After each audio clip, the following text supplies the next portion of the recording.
Okay, so here are the exercises from section 5.3. Let's take a look at a couple of these and see what we're supposed to do. Can everybody hear me? Just a confirmation. You can see my screen, you can hear me? We can hear you. Cool, all right. So here are the questions from chapter 6.3 in your book. Let's see if we can find a couple to do and have fun with those. So I'm open to suggestions, otherwise I'll just pick something.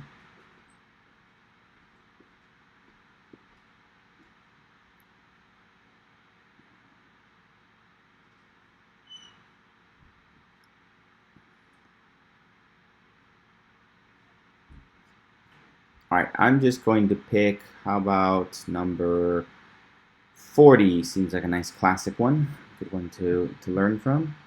Let me get this going over here.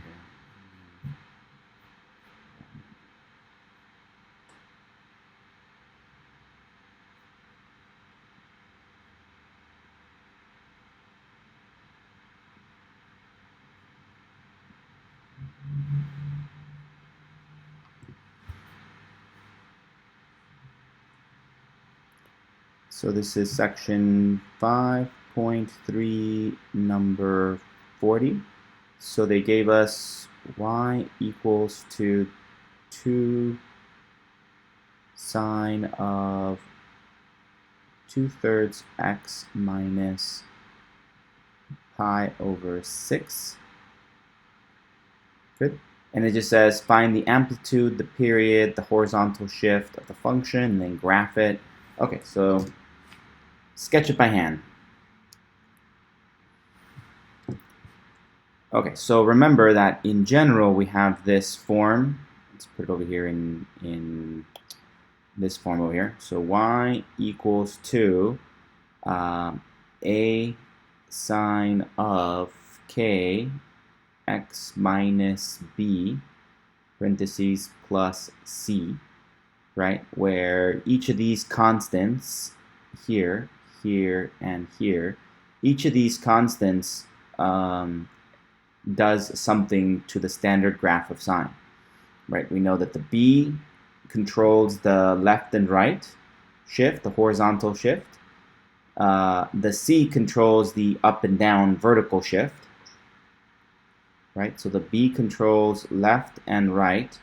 The c controls the up and down, right? The k controls how fast it goes through its period, whereas the a controls the amplitude, right? So how it gets a vertical stretch or a vertical compression, right? This is horizontal stretch compression. This is going to be vertical stretch compression. Okay, so the first thing we should do when we're given something like this is to make it fit this form, and it's almost there. We got ourselves our A, and then this almost looks like it would be our K, and this our B, but it's not quite there. Since this requires the constant in front of the X to be a 1, and then the K multiplying into each of these. So what we have to do is factor out a 2/3. So we have y equals to 2 sine of, we'll factor out the 2/3, parentheses, that's easy, that's x, minus, and now you might get stumped here, like how do you factor out this number from this number? That doesn't make any sense. So one little mathematical trick is just to put the reciprocal in here. 3/2 times pi over 6, right? Because it's true that if you go backwards, if you distribute this times this, you're going to get this first term, and this one times the product of these two, well, obviously this little fraction will cancel with that little fraction and give you pi over 6. Good? So that's just one little trick to factor out something when it's not super obvious, right? How do you take 2/3 away from pi over 6? Okay, just do this. And now we can simplify this. We can reduce this. 3 goes into 6 2 times, and so it'll be pi over 4, right? So 2/3, we can factor it out of pi over 6, and the answer is pi over 4. Okay, so we get y equals to 2 sine of 2/3 x minus pi over 4.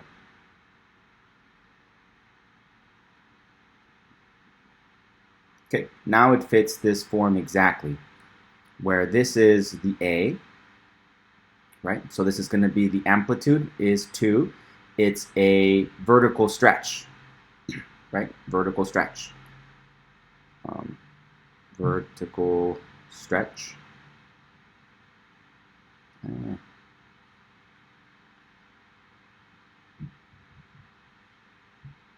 Good. This guy is going to be a horizontal, and it's less than 1, bigger than 0, less than 1, so it's going to compress it horizontally. Horizontal compression. And then the pi over 4 is going to be a shift to the right. Remember, it's a little bit counterintuitive, this. The new 0 will be found by putting in positive pi over 4. So the whole thing has been shifted to the right. Shift to right by pi over 4. And then there was no c, right? So to really complete the form, you could say plus 0. So no shift up. Good. Okay, so now to properly sketch this, we should go to our key values, our 5 key values. So we have our standard sine function, and if you'd like, you can kind of draw that off to the side to guide you. Here is our standard sine function. It goes from there, it comes up, comes back down, and goes back up like that, right? It's pretty ugly, but you get the point. So this is sine of x, where this is x and this is y up here. This is x and this is y. And we know that that's going to be completed in 2 pi. And halfway there is going to be pi. And halfway there is going to be pi over 2. And halfway between these two is 2/3 pi. 3 pi over 2. Right? Or 0.5 pi, pi, 1.5 pi, 2 pi. Good, good, good. Okay, and then this guy goes up to 1, and this guy comes over here to -1. Okay, so there are 5 key points that can help you determine the shape of a sine function. So we have to find those 5 key values. Okay, first of all, this guy is going to help you determine the period. The period is going to be equal to 2 pi divided by that k value, this guy. That's the formula for it. If this was a 1, then it would just be the sine function, so it would just be 1, so you get 2 pi. If this was a 2, that means it goes twice as fast. That means you put a 2 here, the period would be pi. So you can complete a whole period in the distance between 0 and pi, or you can squeeze in 2 complete sine functions in the space between 0 and 2 pi. Okay? So for us, this means that this is going to be 2 pi divided by 2/3, which then if we multiply the numerator times the reciprocal of the denominator, gets us to this.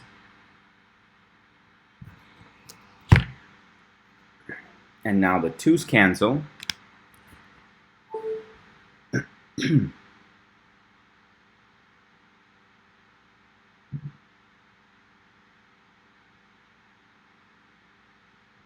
And we end up with 3 pi.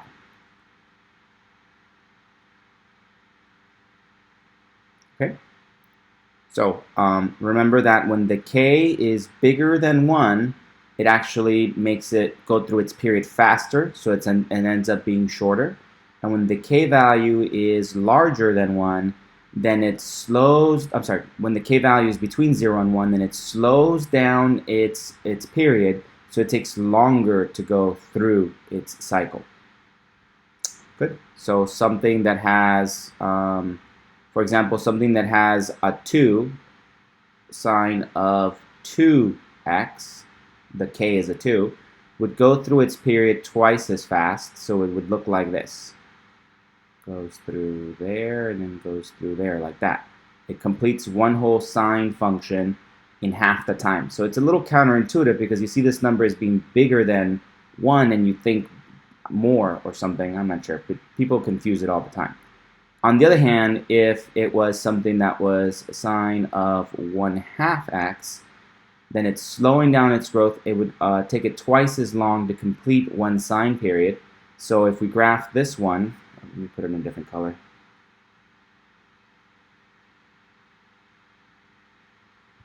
Come on. Thank you. Okay, so now if we graph that one, let's pick a new color. How about these purples? If we did sine of 1/2 x, it's going to take it twice as long to complete the period. It'll still keep the same general shape, that this kind of comes up to 1 and comes back down to there. And then it comes down this way and goes up that way and goes up that way. And then it'll complete the whole thing in 4 pi. It'll take it twice as long. Okay, well in our case, it's somewhere between 0 and 1, so it is going to take it longer to complete one period. Longer than 2 pi. In our case, it's going to take it 3 pi. Good? Okay? All right, notice that when we go back to the original sine function, the shape here is equally divided into 4 pieces. Right? We go 1/2 pi. From here to here, we go 0.5 pi to get to that first period, the first portion of this of the sine period, and then we go another 1/2 pi, and then we go another 1/2 pi. Right? We chop up the period into 4 pieces, so therefore each piece is going to be this big, right? This comes from taking the whole period and multiplying it by 1/4. That's how we get pi over 2. Good, good, good, good, good. Okay, well that's the same thing I'm going to do here. I'm going to take this number and I'm going to take 3 pi and multiply it by 1/4, which gets me to 3/4 pi. 3 pi over 4, sorry. It doesn't reduce. Okay, so this means that wherever I start my sine function, and I'm not putting it on the x-axis yet, but wherever I start it, it means that it's going to have, you know, this sort of a shape, and I'm going to start adding one portion of it would get me to the top, its maximum value, and that space will be 3 pi over 4. And then if I go a little bit more, one more multiple of 3 pi over 4, I get to the halfway mark of my sine function. And if I go one more, I get to that low bar over there, 3 pi over 4. And then if I go one more multiple of 3 pi over 4, I get to the final one. Right? So that'll get me to my first, second, third, fourth, fifth. If I was starting at 0, then I would say 0 is the first one, and 3 pi over 4 is the next one, and then I add another multiple of pi over 4, and that's how I would do it. But next, I want to take this into consideration. Because I don't start at 0, there is a shift to the right by pi over 4. Okay, so that's how I get my key values. So I'm going to put them, I guess I'll put them over here.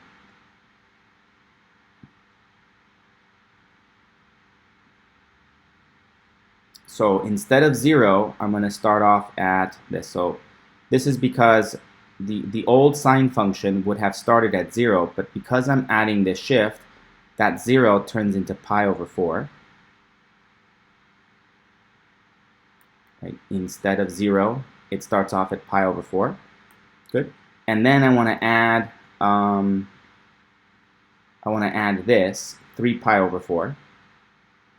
In fact, I need more space here. So then I add 3 pi over 4, and that gets me to 4 pi over 4, which is just pi. Good. So I have my first value, then I added one multiple of 3 pi, I get to my second value. I add one more multiple of 3 pi over 4. So then, you know, if I did it before reducing, I would end up with, it would be easier to add them, right? So let's do 4 pi over 4, and then I add another multiple of 3 pi over 4. And that gets me to 7 pi over 4. And then I take 7 pi over 4, and I add another 3 pi over 4, and that gets me to 10 pi over 4. And I know that can reduce. And I can just keep going, okay? Do another 10 pi over 4 plus 3 pi over 4, and that gets me to 13 pi over 4.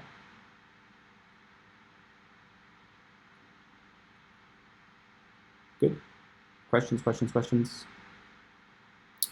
So, did I do this right? Pi over 4, 3 pi over 4, that gets me to 4 pi over 4. Then 7, 10, 13. Okay, I got all the points I need. Good. So, when creating my table of values, I have my 5 key values. I have pi over 4 is the first one. And then pi is the next one after I reduce it. Here, I can reduce that and get to pi. And then this one over here is going to reduce. 2 goes into here, 5 goes into there. So I have pi and then 7 pi over 4. Then 5 pi over 2. Then 13 pi over 4.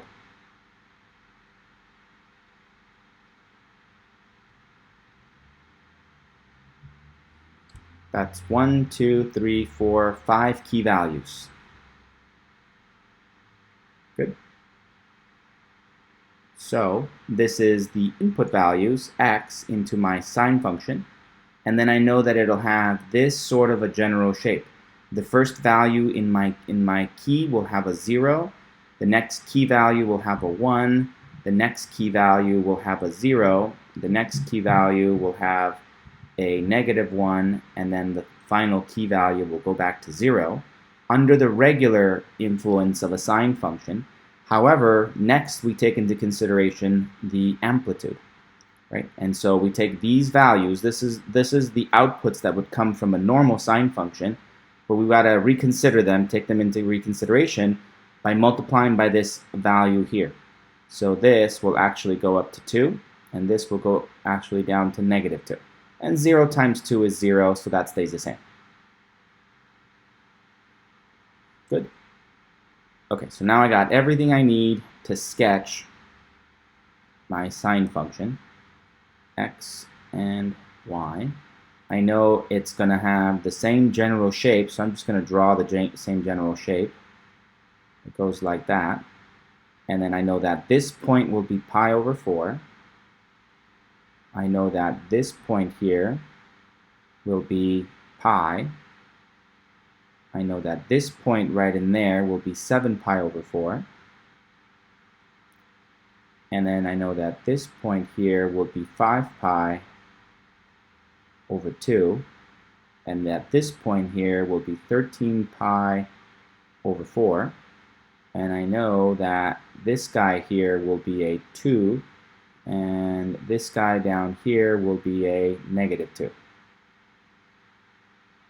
And maybe all that writing makes it a little confusing, right? So the actual answer is this one, right? So it's this function here. Comes up there, comes back down here.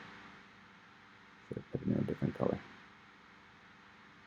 Right, so it preserves its normal sine image, or the graph of it, the shape.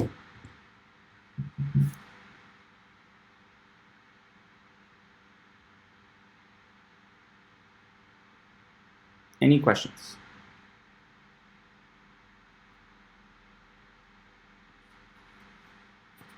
No? No questions, no questions, no questions?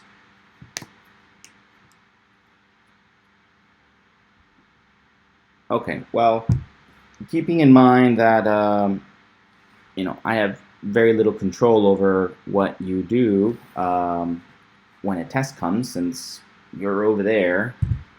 It's really easy for someone to just use technology to graph this, right? If I gave you this question on a test and I said, don't use technology, just graph it, then I would expect all this work to be shown.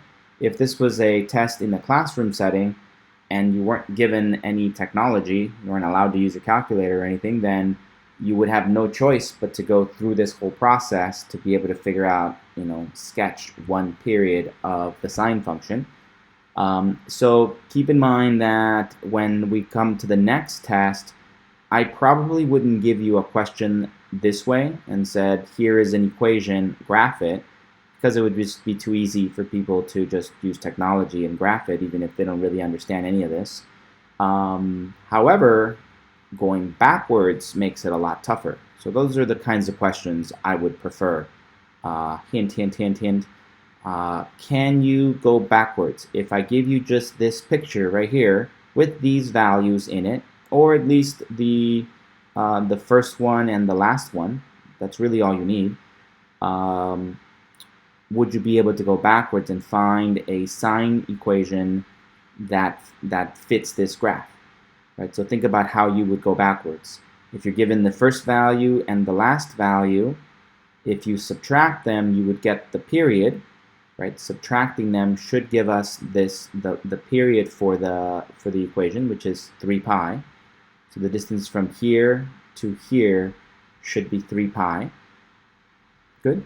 From there, you should be able to figure out the other key values. Good. The amplitude is there, so that's easy. And then the shift is right here. If the graph is given this way, then you can see the shift is right there, which is this guy. So maybe it would be even more fun if I only gave you, right, so like, what if I only gave you something like this? This comes up, comes back down, comes this way. And then the only values I gave you were, say, 13 pi over 4, the end, this guy, and maybe this guy, which is 7 pi over 4. Right? So from just this limited amount of information, you should be able to figure out the equation that fits this sine function. Right? There should be enough there. You can figure out that distance between these two, that's got to be half the period. You got to double that to get the full period.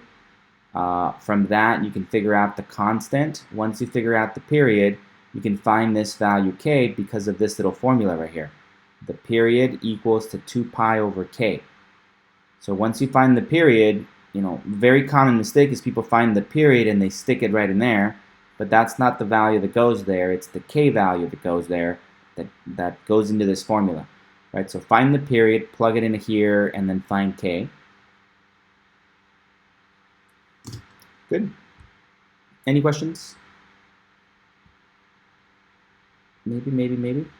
All right, let's look at the book. There's other questions that do this, where they ask you to go backwards from a graph. Like these ones. Right, so these kinds of questions are my favorite. So let's pick one of these. Any requests? 51, 52, 53, 54?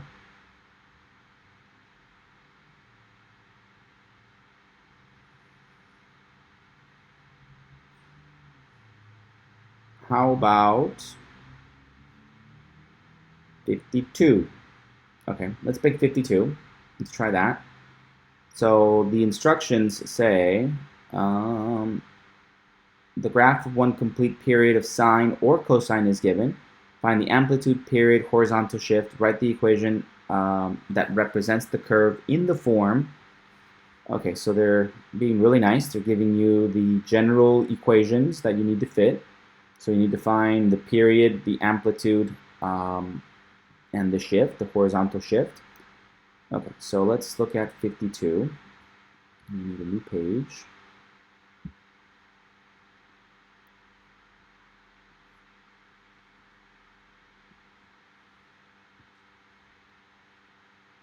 So 52 has, well, you know what? I'm never going to be able to draw that. So let's go over here and see if I can do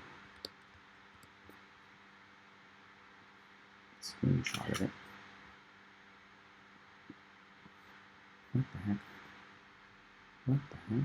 Go away.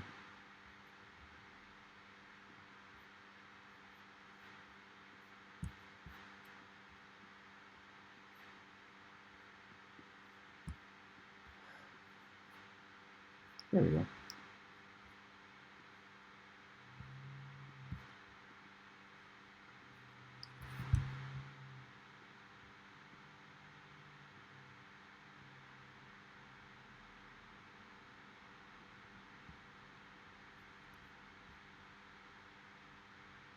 Okay, so find an equation that fits this form. So really you can fit either a sine or a cosine function, because remember this is periodic. So this continues in this direction. This will continue in this direction like this, right? And then this will continue in this direction and, you know, like this.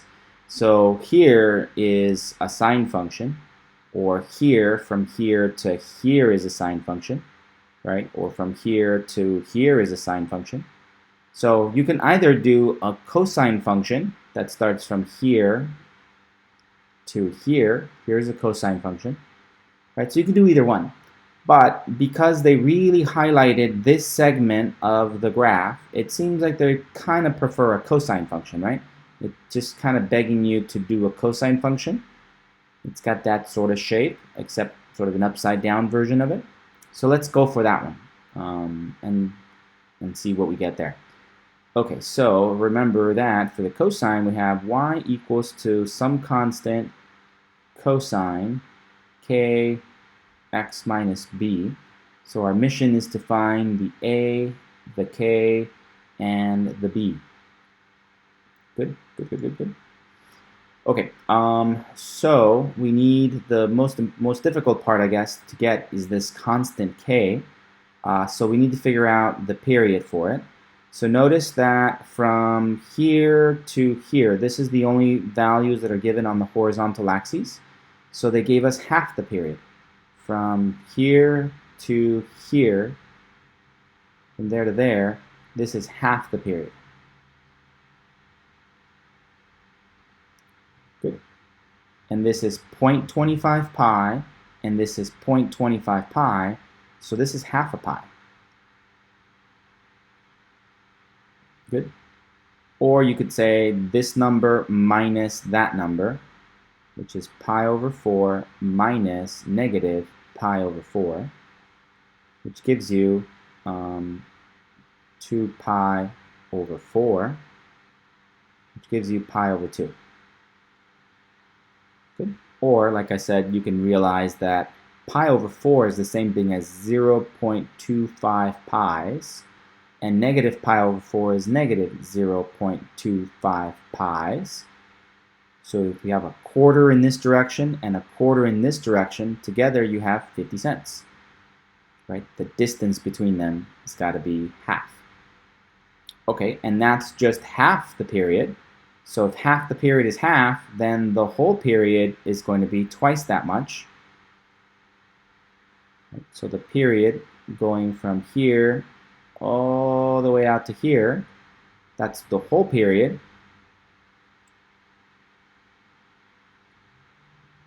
Well, that's got to be equal to just pi. Good. So we take the pi over 2 and multiply it by 2, since this is half the period. Half the period. Multiply it by 2, we get the pi, and this is the whole period.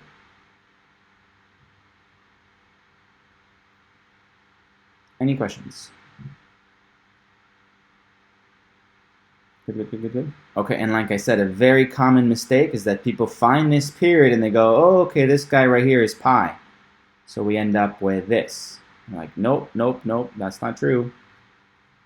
Right? This is not the value that goes in there. This is the period.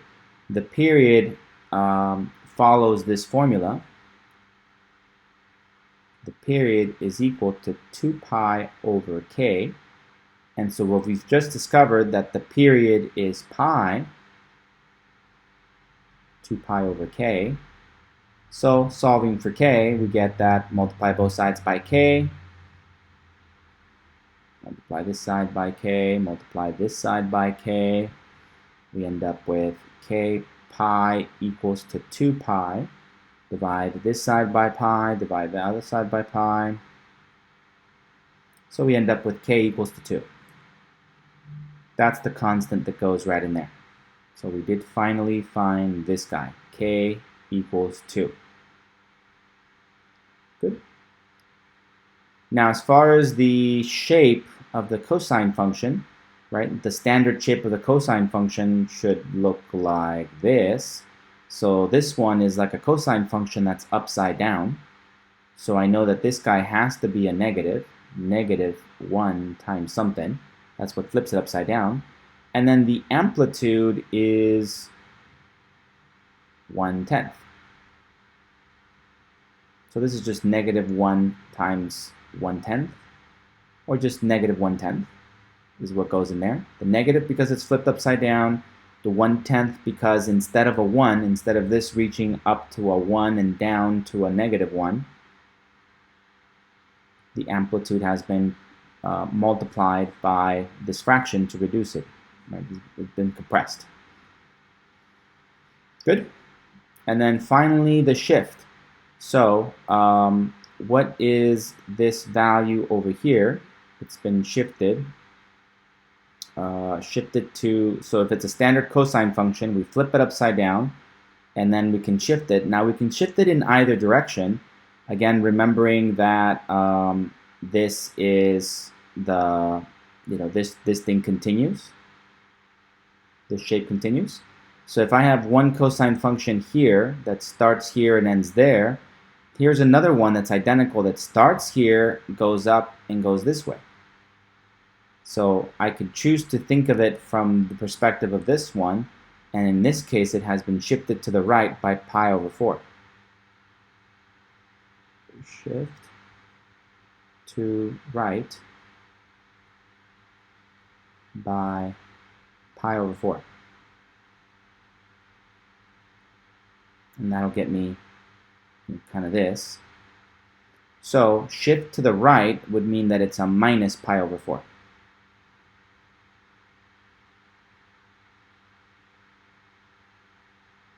So we end up with pi over 4. Good. So okay, let's write down our equation without all that mess and make sure it makes sense. -1/10 cosine of 2, and then x minus pi over 4.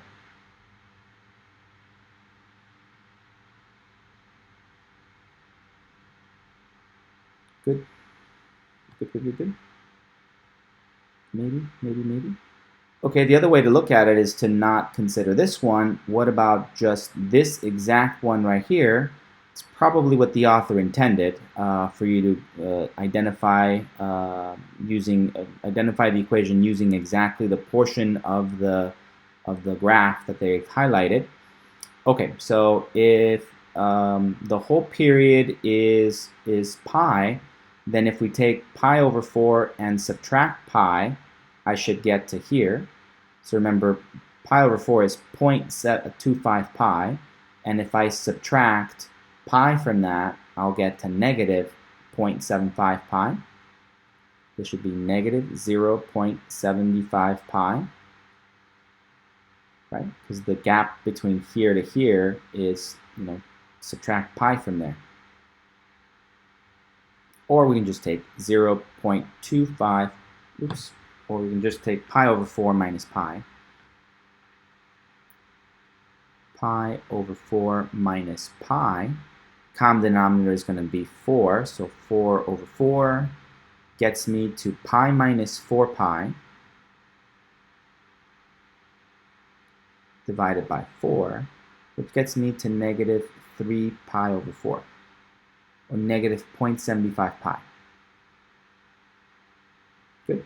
So the other way to write down this equation is then it's been shifted to the left by 3 pi over 4. And that's another equation we can do. Y equals to negative 1/10 cosine of 2 times x plus 3 pi over 4.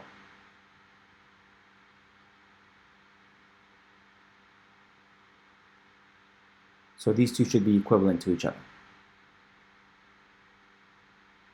Good, good, good, good.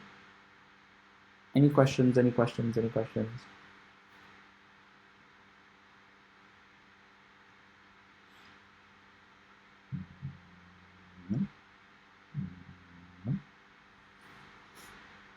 What if I wanted a sine function? Like, forget this cosine thing. I need to write it down as a sine function. You're instructed to write it down as a sine function.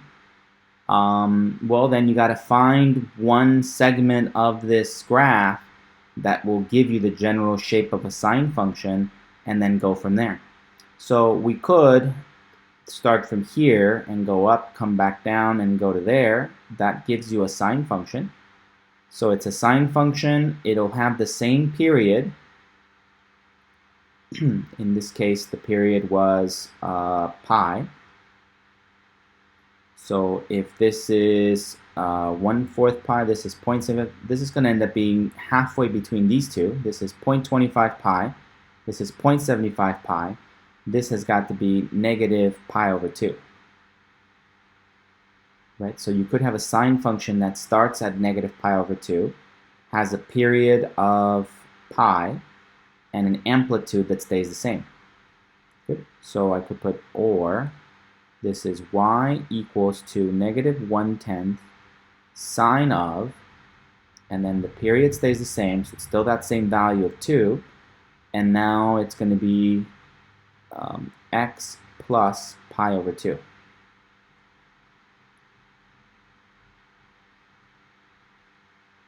Good. Questions, questions, questions, questions? We can confirm these guys by using Desmos.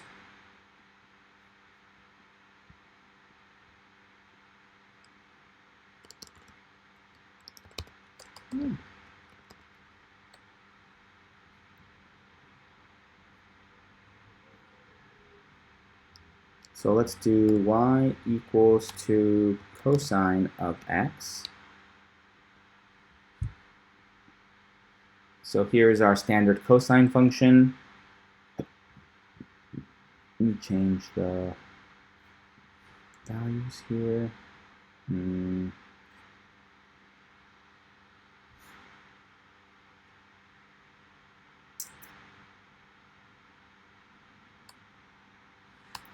Negative 5 to, yeah, that's fine. Negative 5 to 10, and we need this to be really small. Let's make it from negative 1 to positive 1. So here's the regular sine function, exaggerated up to 1, negative 1, all that. Okay, the first thing we know is that we need to multiply this by y equals to 1/10. 1 divided by 10 cosine x. So see how that affects the amplitude. That 1/10 is going to slam it down, right? Compress it, vertical compression. It's between 0 and 1. Also, we know that it's going to, let's do this. Control E, go away. We need to multiply it by negative 1. So make it negative. It'll flip it upside down. Good. So copy. All right, so next we need to affect the amplitude, the period. So we know that the period was equal to, what value did we put there? Value of 2. So it's going to go through its period twice as fast. So let's put a 2 right there. And then there is the shift that happens. Copy, Control V, go away. And then we have parentheses, parentheses, and then there's a minus, and then we decided one of them was minus pi over 4, minus pi divided by 4 is that guy. And then the other one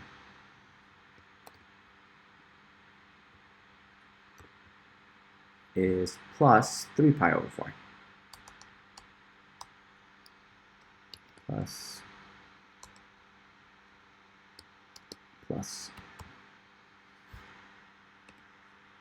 3 pi divided by 4. Plus 3 pi divided by 4.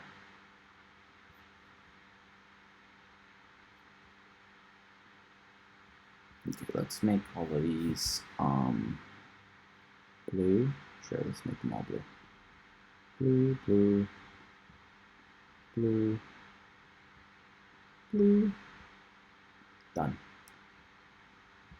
Okay, so we have the original, the standard cosine function, stretching from, here's the standard shape of it, from here to here to here to here. This is in radians, so this right here is achieved at 2 pi, which is about 6.28. Okay, the first thing we do is we take that cosine function and we multiply it by 1/10. It's going to compress it down here. So instead of reaching an altitude of 1, it reaches a maximum of 1/10. And instead of reaching all the way down to the depths of -1, it goes up, goes down to -1/10. But then we do a multiplication of -1, which is going to be a reflection about the x-axis. Instead of wherever it used to be positive, now it's negative. Wherever the original, it's a reflection about the x-axis. Then we affect the period, so it's going to get a little shorter, right? Maybe I should have left them on. So this is this one. Okay. So then we multiply the, we affect the period by putting a 2 here. We multiply the argument of this cosine function by 2, and it'll compress it. It'll make it go through its period faster. So that's what happened there. We made it go faster. Good. And now we're going to shift it. Now we can either shift it to the right by pi over 4 to get us to this one. Right, that is, maybe having the same color isn't the best idea. Let's have a different color for that one, and a different color for this one.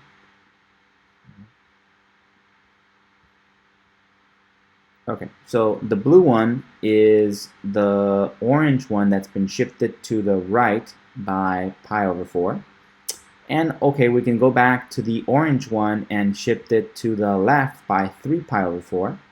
But either way, we get the exact same picture, right? These two are the same, whether it's this green one or the blue one. Green one or blue one. They both give you the same thing. So that's how I'm graphically confirming that these two equations are exactly the same. It might look better, I guess, if I do this kind of thing. Maybe if I do a slider on it, does it make sense? So if I start with this orange one and I take the orange one and shift it to the right, see, eventually I'll get to the same graph. Whether I shift it to the left or shift it to the right, I can go in either direction and eventually get to a point where I have the same graph. Right? So I can go in either direction. And in fact, I can go past, that and keep going and really go past it, and eventually you get to another one that's exactly the same. They're periodic. So there's an infinite number of values I can put here that will repeat, be repetitive, and then the graphs will look identical. Right? So I can shift it this way, or I can shift it to the right, or I can shift it to the left. But if I add multiples of the period, and the period was pi, if I add multiples of pi to this, I will get to other places where the graphs end up looking identical. Good? Questions, questions, questions, questions? No? No? No? No? Okay, and then the other one, just to confirm that's the exact same equation, was to say, let's let this be y equals to -1/10 negative 1 divided by 10 sine of, and then it was still the same period 2 x minus, and then it was minus or plus, plus pi over, yeah, plus pi over 2 plus pi divided by 2. Okay, so this should be the exact same graph as that one. Uh-oh, I made a mistake.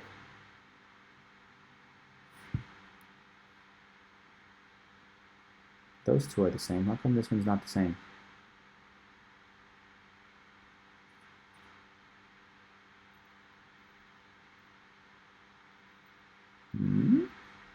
What did I do wrong? Oh, no, that's not it.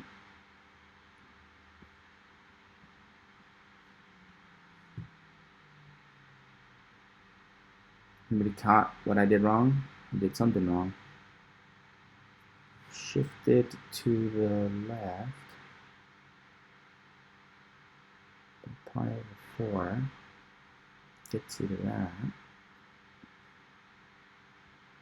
First of all, let's change the color on this because it looks kind of funky. Let's make it, I don't know, purple. Alright, so how come the purple doesn't do this?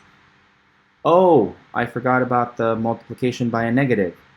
Right, so I'm multiplying by a negative, so I can't have my period, my sign go up and down. Remember that the sign, the standard sign function has that shape. The standard sign function has the shape of going up and down in this way. However, because I'm multiplying by a negative one, then the shape I'm really looking for is for it to go down first and then up first and then come this way. So anyway, I can't take this to be my shape in order to identify how far it's been shifted. Really, this is perfect right here. It goes from here and it goes up that way and it comes up this way and it comes up down that way. Right? So one sine period is right here starting at 0. So in fact, it was easier than that. I don't need any of that. I don't need a shift. Is that clear? Yes, because I have this. If this minus wasn't there, then this would be correct, that I would have to shift it to the left by pi over 2 to get one period of sine. But because it's a minus, it's been flipped upside down, a reflection about the x-axis, so it needs to start there and come up this way and go up that way.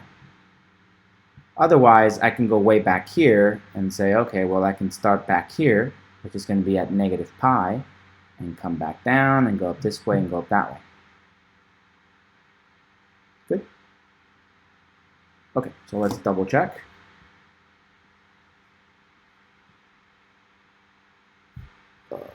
So this, just take away this guy. It's just really just going to be 2 sine 2x. There. See?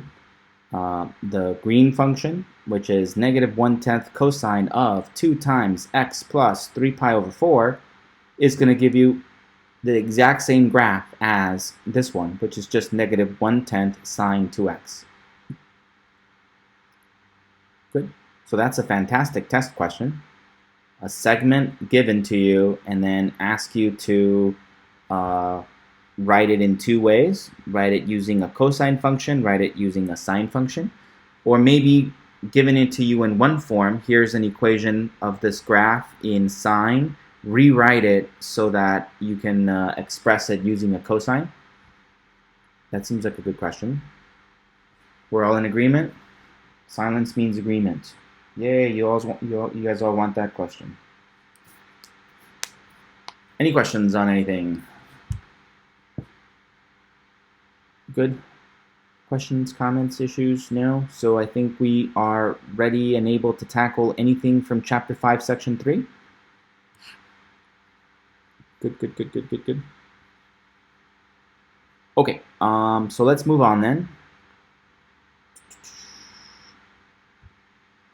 Let's do Section 4.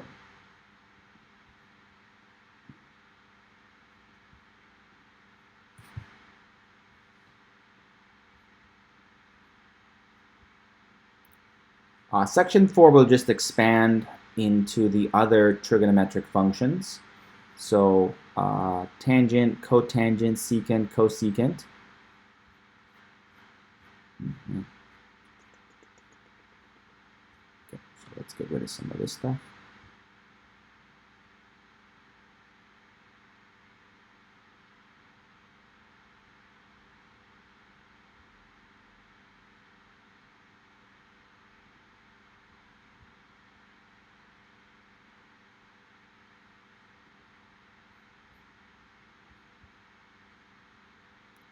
Okay, so chapter 5, section 4, more trigonometric graphs. So we're going to look at the graphs of tangent, cotangent, secant, and cosecant. And once we have their graphs, we're going to think about how to do transformations on those graphs, just like the way we did with sine and cosine. And then graph of tangent, cotangent, secant, and cosecant. Yeah, so graphs and transformations of these three functions. Okay, so first let's think about the tangent function. Remember that in order to graph the tangent function, there's a couple of things that are useful to know. One is that the period of a tangent function is pi. Same for cotangent, and for secant and cosecant, they're periodic from 0 to 2 pi. Okay? So their period is 2 pi. We're going to be using in each of these cases the standard description that tangent of theta equals to sine of theta over cosine of theta, and that cotangent of theta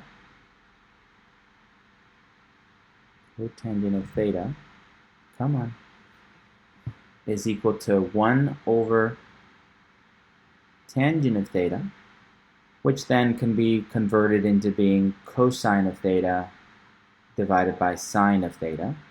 So sometimes we do it this way. If we already know tangent of theta, we go, okay, it's 1 over tangent. But sometimes we go back to this description, right? And then secant of theta is equal to 1 over cosine of theta, and cosecant theta is equal to 1 over sine of theta.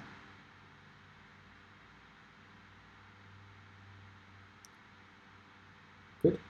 Questions?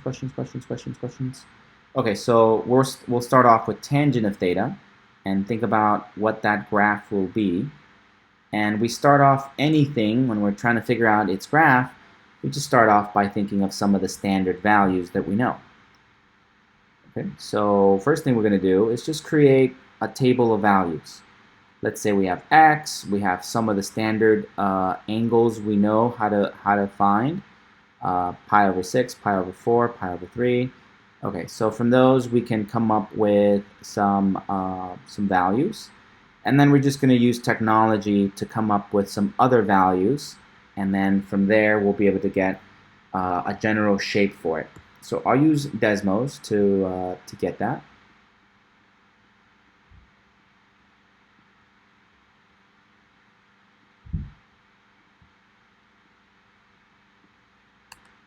So let's say we have x. Let's say we have sine x here, and then we have cosine x there, and then finally we have tangent x here. And let's go in degrees. It's a little easier to think of it that way, which means that the x value, I need it to go from negative 100 to positive 100. Oops, remember. And y, I need to go from negative 100, positive 100. Okay, so when x is 0, then sine is 0, and cosine is 1. And remember that tangent is sine divided by cosine, so the tangent value is going to be 0. So when we graph the tangent function, we end up with this guy right here. not graph that guy. We end up with just this guy right here, 0, 0. Good. Okay, now we know 30 degrees. When we type in 30 degrees, we end up with sine is a half, and cosine is equal to 0.8660254. So whenever we divide this 0.5 divided by this thing, we end up with this decimal. That's what this decimal is. 0.5 divided by 0.866 equals to this decimal. Okay, so we end up with another point here that 30 leads to 0.57. That's this guy right here. Good. Okay, then maybe we go up to 60 degrees. That's another known value. So 60 degrees gets you 0.866 for sine of 60 degrees. This is the same thing as root 3 over 2. And cosine of 60 degrees equals to a half. And we take this number and divide it by that one, and we get this one. So tangent of 60 degrees is 1.732. It's going to end up being square root of 3. Square root of 3 is equal to this. Okay. All right, so that's another known value. We can type in 45 degrees. At 45 degrees, both of these, both the sine and cosine of 45 degrees equal root 2 over 2. So this number divided by this number equals 1. So we end up with this point there, 45, 1.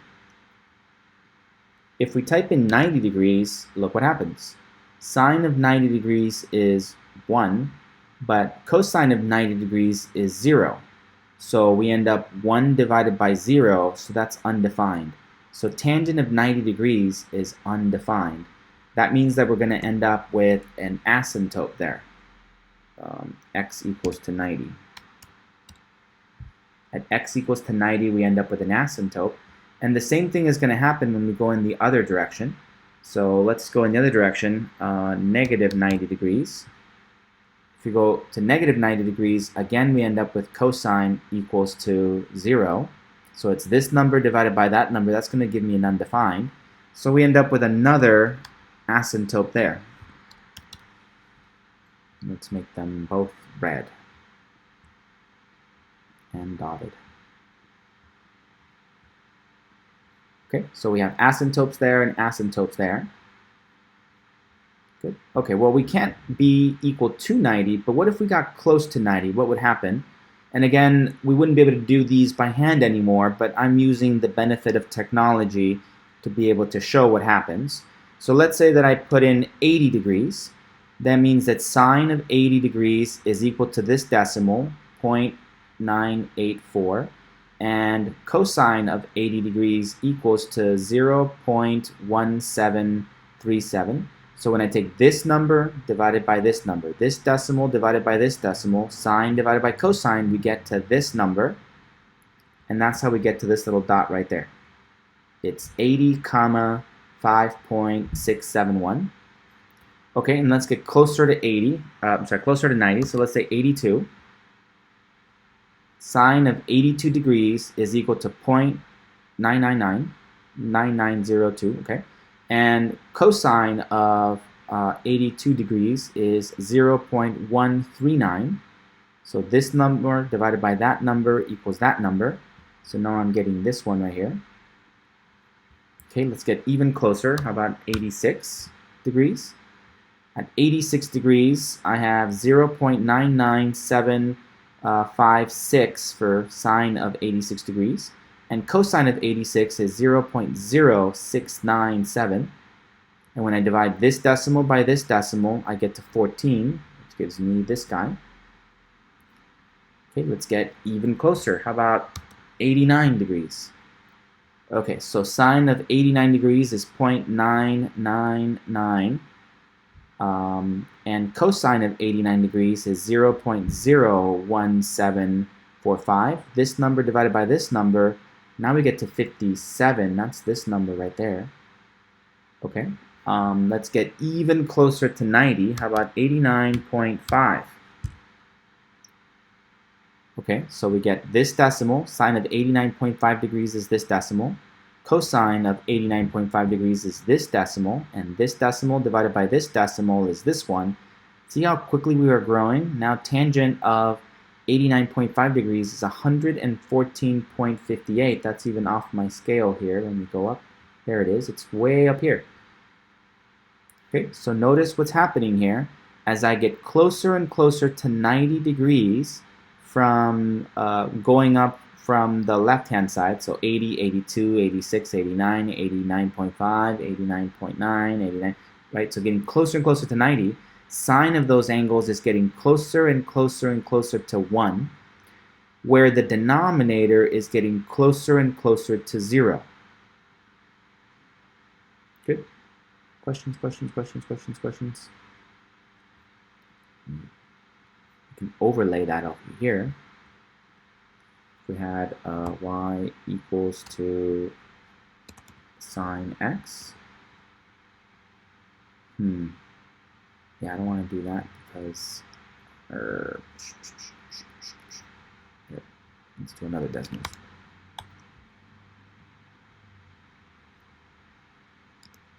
Oops.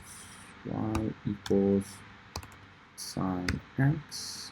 Y equals cosine x. So at 90 degrees, we have this point and we have this point over here.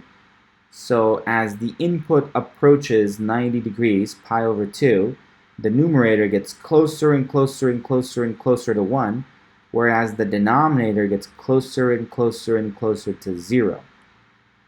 Good. And the result is that the tangent function shoots off to positive infinity. Good. Questions, questions, questions, questions?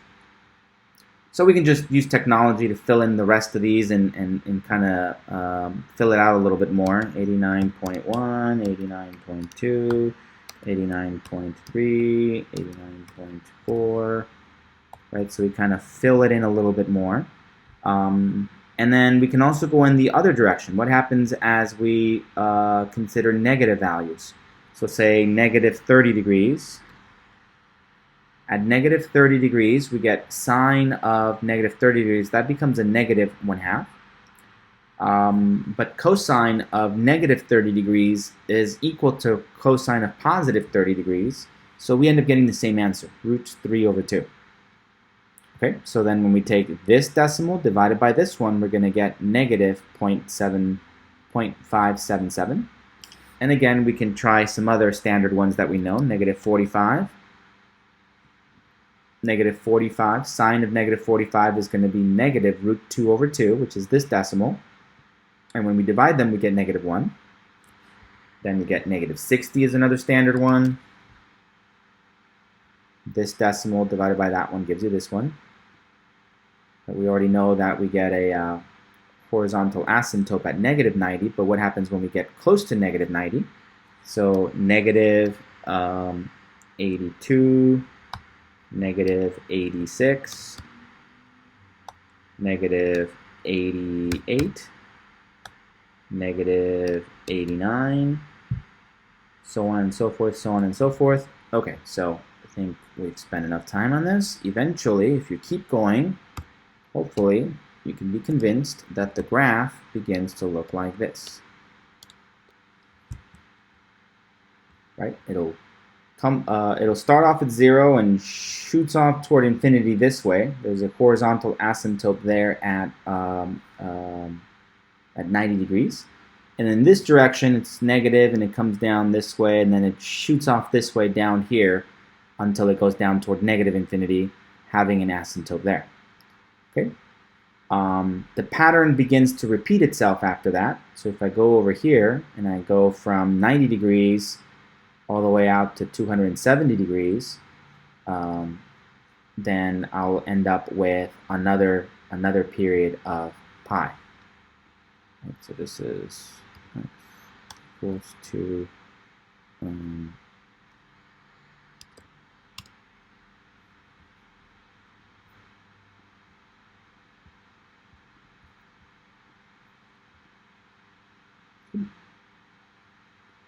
So here's the general graph of tangent. It just keeps repeating itself, repeating itself, repeating itself, where the period is pi. So the distance from there to there is pi, from there to there is pi. Typically, when we graph one period of pi, we usually concentrate on this one. We don't have to, it's just arbitrarily the most convenient one to use. So we normally just write it from negative 90 to positive 90, but we can also write it from 90 to 270 and do this period. It just seems more convenient, more appropriate to use this one that's been straddled, that kind of straddles the y-axis. Any questions?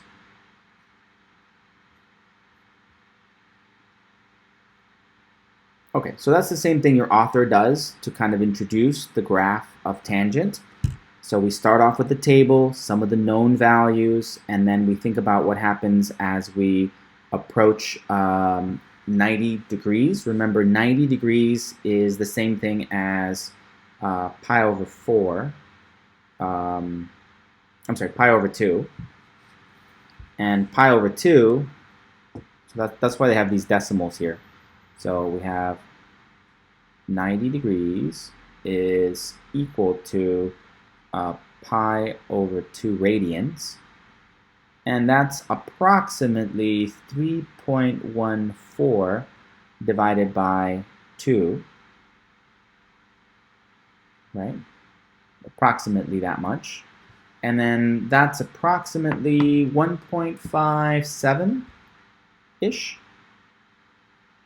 Approximately 1.58, right, when we round. And that's what's happening here. That's why they're letting their decimals go closer and closer to that number. This is approaching, getting close to, right, this is approaching pi over 2.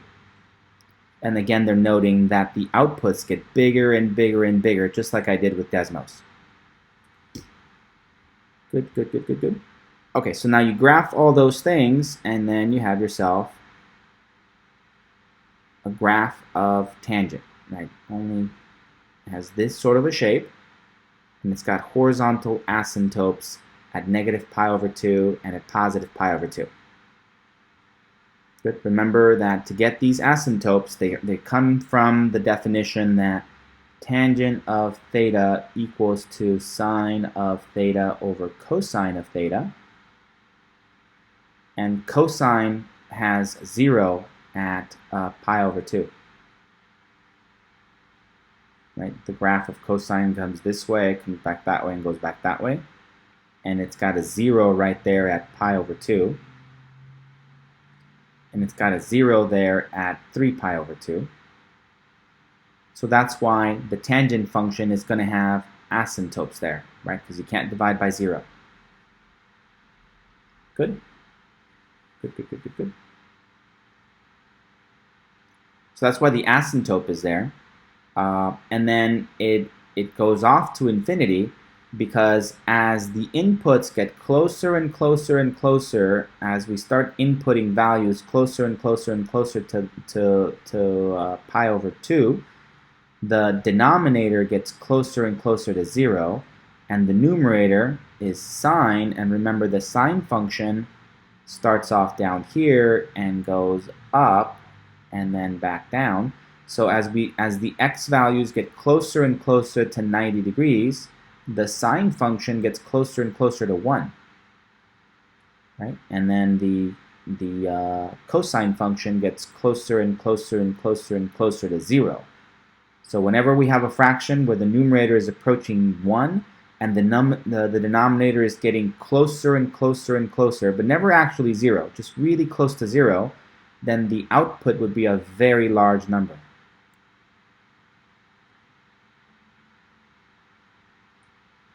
Good. Any questions, questions, questions?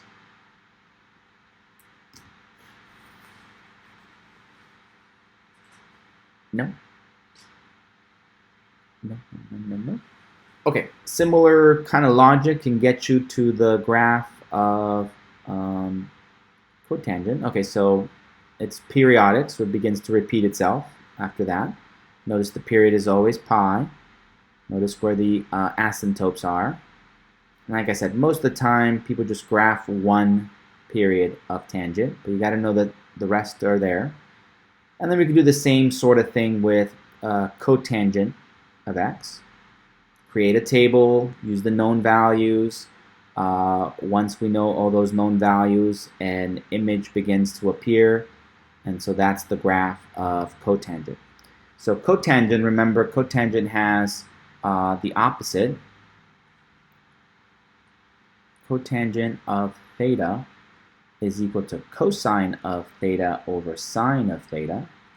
So this will have asymptotes wherever, vertical asymptotes wherever sine is equal to 0, right? Because you can't divide by 0. And the sine function has this. It starts off at 0.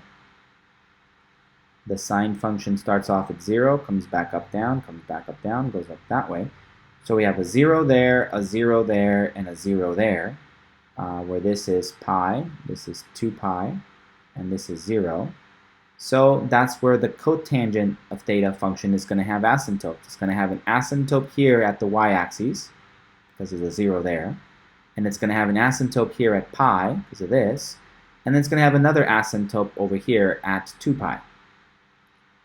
Right, so this thing is going to repeat itself over here, like this. Good. Good. So the period is still going to be pi. That's how long it takes for it to repeat itself. The period is pi. Oh, one period of period equals pi. Good. Cosine is, whenever cosine is 0, 0 divided by anything that's not 0 is going to be 0. And so cosine has a 0 at pi over 2. That's why we have this here. And then you can do the same sort of logic to figure out the rest of this. But anyway, so this is the shape of cotangent of theta. And again, it's periodic, so it repeats itself like this. And then very often people just focus on the first period that goes from 0 to pi. Good. Any questions? Any questions? Any questions?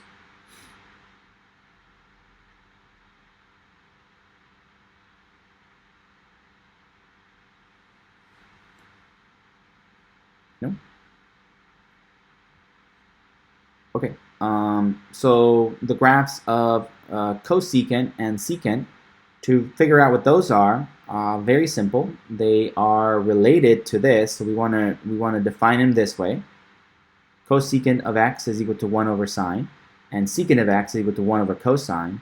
So if we want to find their graphs, we can graph the sine function and then think about what happens as you plug in different values of the angle and how that affects this fraction. Right? So here, take a look at this sine function. So here's the sine function in blue.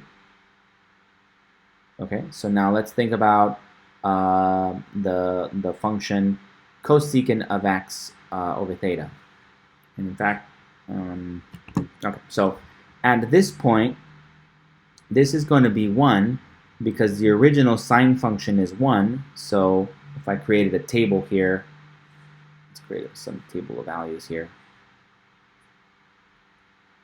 If I plugged in theta over 2, then sine of x function, theta over 2, that's just going to be positive 1. And so therefore, when we flip that over, 1 over sine of theta, I'm sorry, sine of x, well, that's just going to be 1. 1 over 1 is just going to be 1. Good. Okay, so now as the angle approaches pi, for example, the outputs are going to get smaller and smaller and smaller and smaller, right? Never actually equaling pi. So as these outputs get closer and closer and closer to pi, then these sine values are going to get closer and closer and closer to 0, but never actually equaling 0 until you get to pi. At pi, we end up with 0, and 1 divided by 0 is undefined. But as we get closer and closer and closer to this, right, on the road there, we're going to end up getting something that's 1 over a very small decimal, right? 1 over a small positive value. And so therefore that gives you a very large value. That's why the 1 over sine function starts to shoot up in toward the positive infinity direction. Good. Same thing over here. As the x values, as the inputs approach 0 from this direction, so we input angles that are closer and closer to 0, we're going to end up dividing 1 divided by a decimal number that's getting smaller and smaller and smaller and smaller, so the output shoots off toward positive infinity.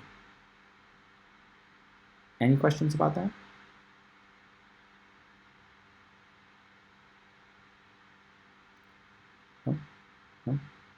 No?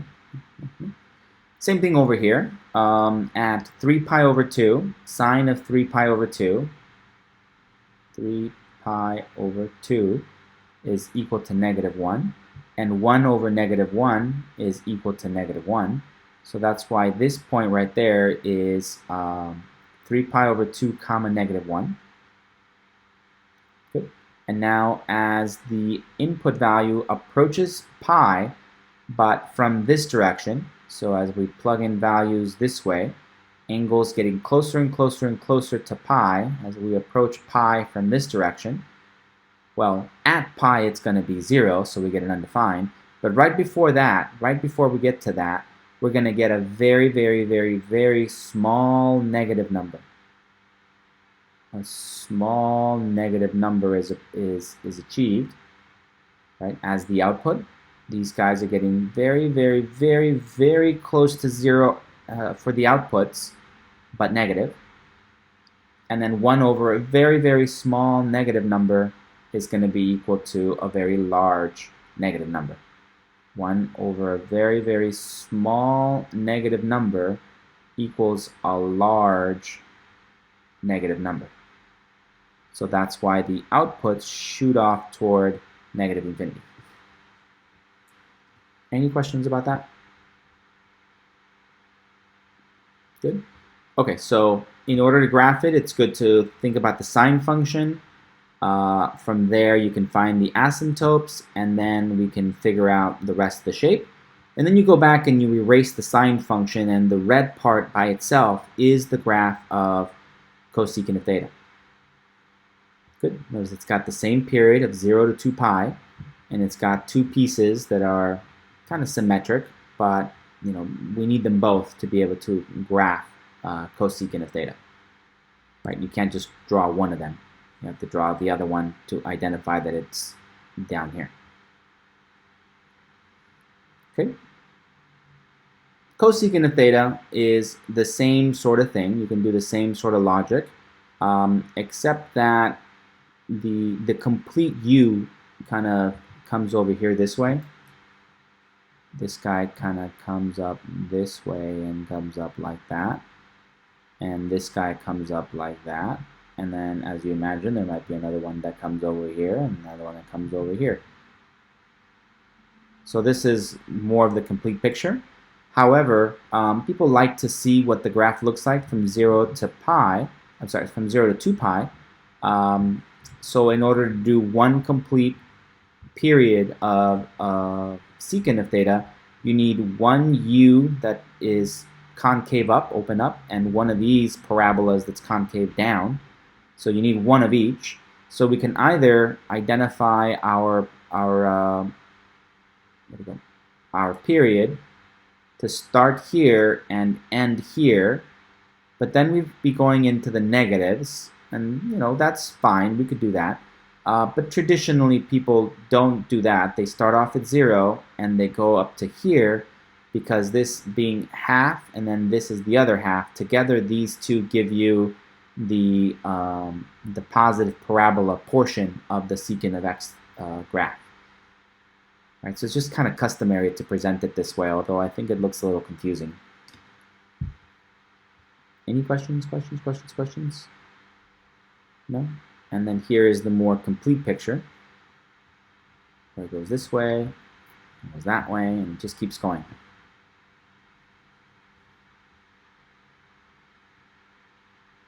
No? No questions, no questions, no questions, no questions.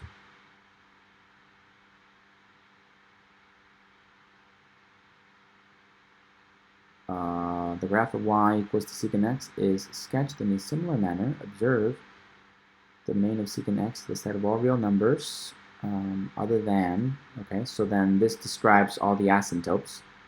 Pi over 2 plus or minus n pi's, since these asymptotes are spaced apart by a distance of pi.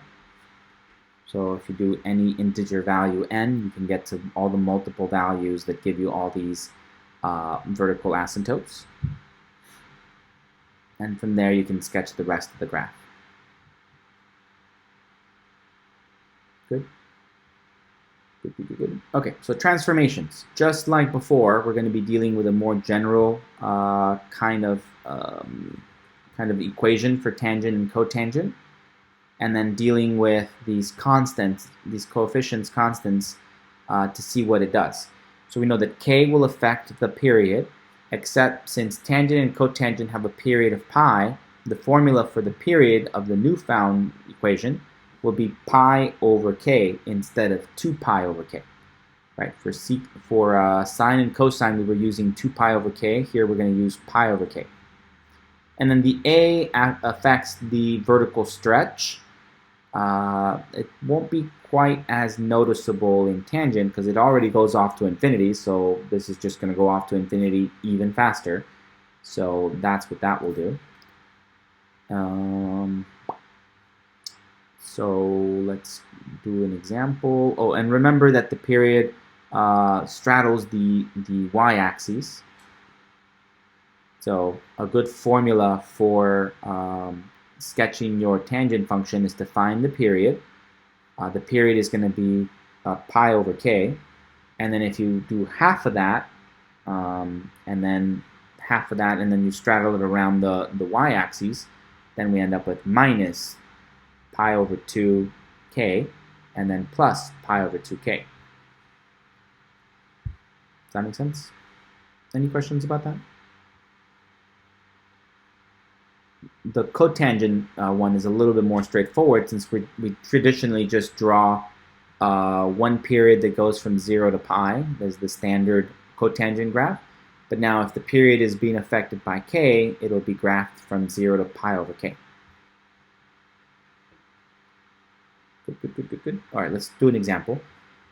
So for example, if you're asked to sketch this graph, tangent of 2x, then we know that this affects the period.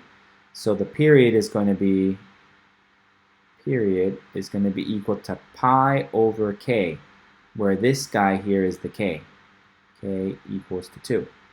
So this period is just pi over 2. Good?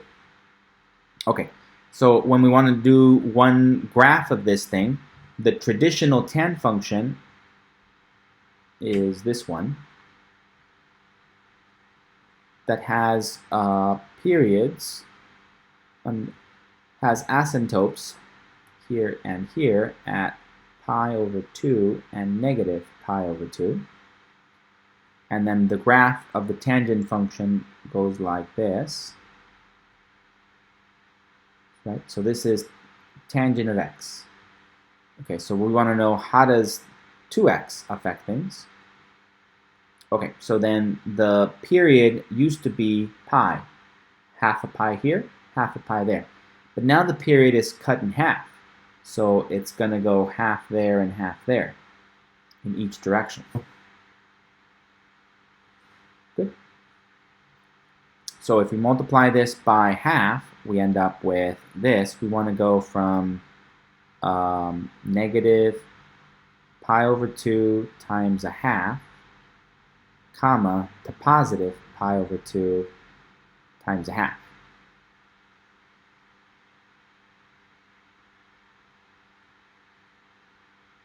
Or negative pi over 4 to pi over 4.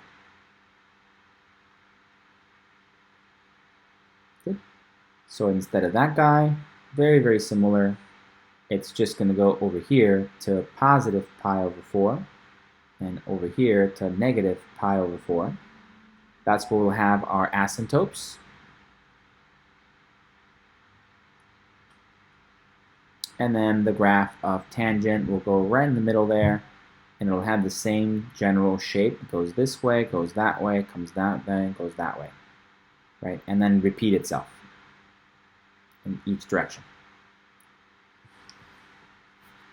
Any questions? Any questions? Any questions? No? No? Okay, so this takes care of A, and B is really easy now that we know this one because it's almost the same, right? It's still the tangent function. The period has been affected by this constant 2, so that stays the same as that.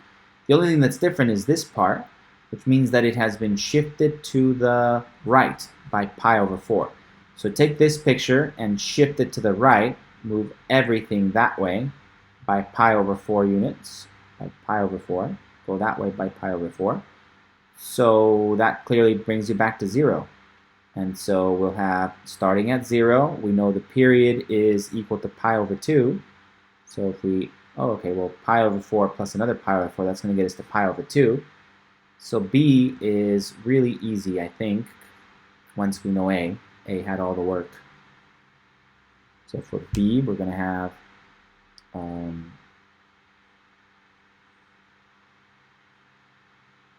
y-axis, the x-axis. We're going to have asymptotes. One of those asymptotes will be on the y-axis, and the other asymptote will be over here at pi over 2,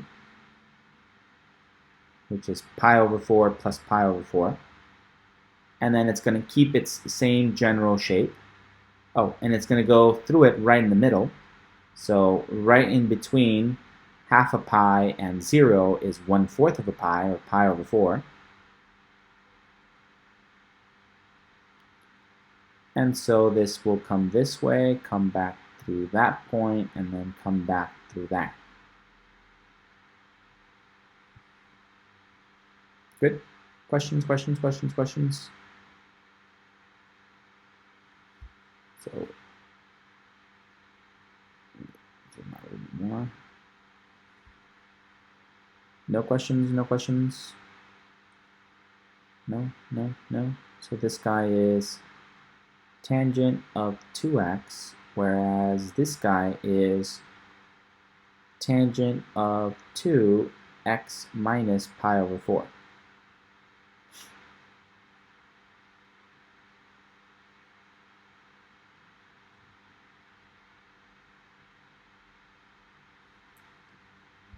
Good? Good, good, good, good. Questions, questions, questions, questions?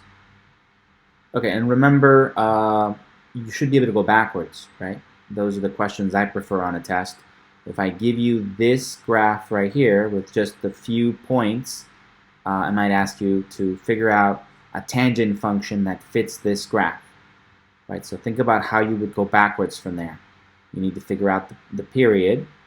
Once you find the period, you plug it into our little equation right here, so you can figure out that constant value. And once you find that constant value, you need to figure out whether it's been shifted to the left or to the right. Think about where the center of the tangent function is. It used to be at 0, and it's been shifted to the right by pi over 4. Right? Shifted to the right by pi over 4. Good. So you guys all feel confident. If I give you this, you should be able to go backwards and find out that it's equal to this as a tangent function. Likewise, we can say it's similar to a cotangent function, except the cotangent function has the opposite image, that it starts here, goes down, and goes this way. But if we do a reflection about the x-axis, then we can get to the same thing. Good. Questions, questions, questions?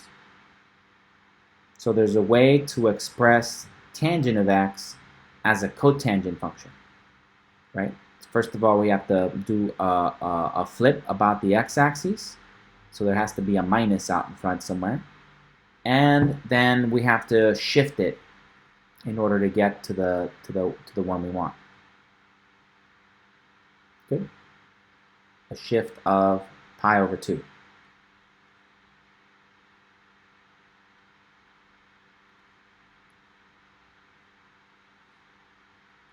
Here is the cotangent function. What do I want to use? Whatever. Cotangent function goes like this.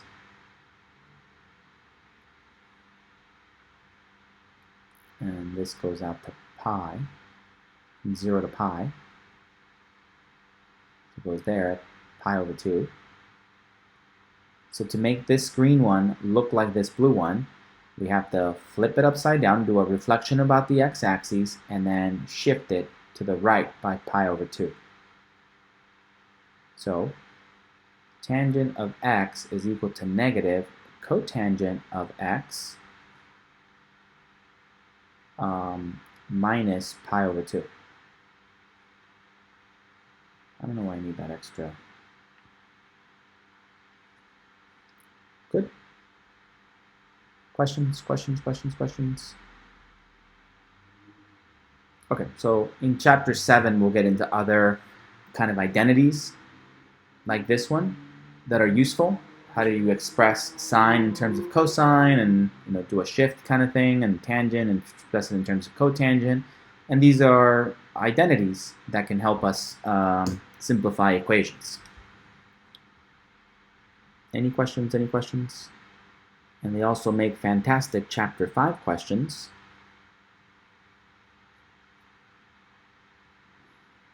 Okay, moving on. So author did the same thing, only better pictures. So tangent of 2x, good. So they took the period equal to pi over 2, and then you gotta straddle it around the y equals to 0. I mean the y-axis, x equals to 0, and so that's why you go from negative pi over 4 to positive pi over 4. That should help you. And so here's one period of the tangent function, and then it's repetitive after that. Good. Questions, questions, questions? Okay, and then it just got shifted. It's the same answer as before, but it's been shifted to the right by pi over 4, so then that's why we just get the same graph. Very similar. Graph the function y equals to cotangent of 3x minus 4 pi. And let me get some space here. I don't know why I didn't do that.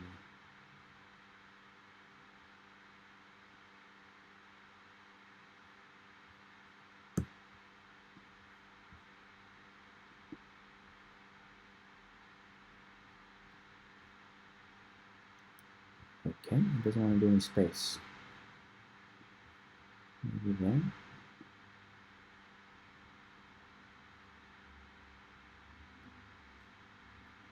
Okay, that's weird. Anyway, so this was a mistake. I should have put go away. So we want to graph y equals to 2 cotangent of 3x minus pi over 4. Okay, so the first thing we want to do is put it into our standard form. Y equals to a cotangent of k x minus b. So we're almost there, except I have to factor out that 3. So y equals to 2 cotangent of 3x minus, and remember, if you don't know how to factor something easily out of it, one trick is just to multiply it by its reciprocal. Because this times this is 3x, and this times this product equals to 4, pi over 4, since the 3 and the 1/3 cancel. Okay, so we get y equals to 2 cotangent of 3, and then we get x minus pi over 12. Okay, so this will help us find the period. So from there, I know that the period is equal to pi over 3 pi over 3. So it's going to complete its period faster than normally would, right? We know that because it's bigger than 1. And normally, so now think about your standard cotangent graph. The standard cotangent one goes from 0 to pi, and it goes from there, and it comes across, and it comes this way. So this is your regular cotangent of x function. Right, so it goes through the point pi over 2 is the one that goes right in the middle there. I don't know why there's that. Good, good, good. Okay, so then this period means that it's going to go through it faster, so it goes from 0 to pi over 3. It'll complete that. Except that now this has been shifted to the right, right? So the whole thing has been shifted. It's been shifted that way by pi over 12. So that's the new starting point of my graph would be pi over 12. And then if I go out one period, where one period is pi over 3, I'll get to that other asymptote. So I need to figure out what that is. And if I go over by half a period, I get to the halfway mark. Okay, so I'm going to take pi over 12, and I'm going to add pi over 3, which means I need a 4 over 4. That makes it 5 pi over 12. Right, I guess. That makes it 5 pi over 12, right? So the starting point and then one complete period gets you to that first horizontal asymptote. And also it would be nice to figure out where that 0 is, that the place where it crosses the x-axis, and that's going to be half a period. So that'll be the starting point plus half the period. That makes it 6, which means I need an extra 2 over 2.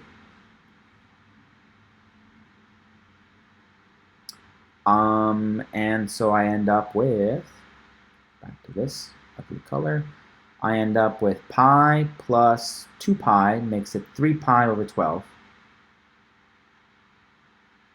which reduces to pi over 4.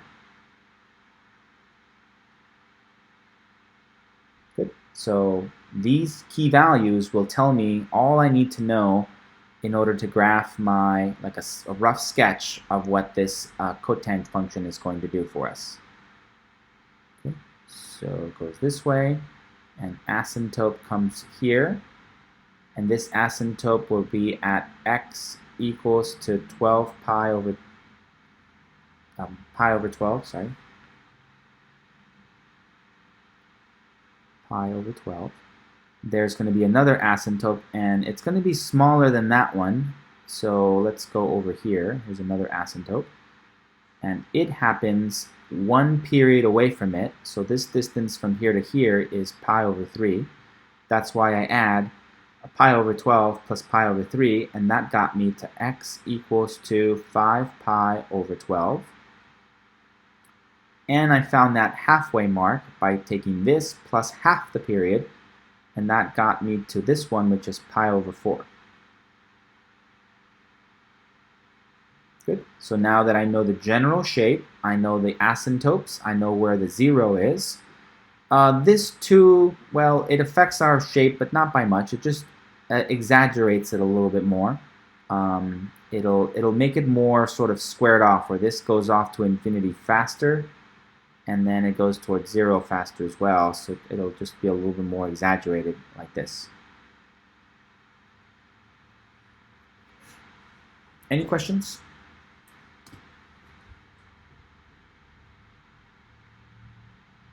No? No?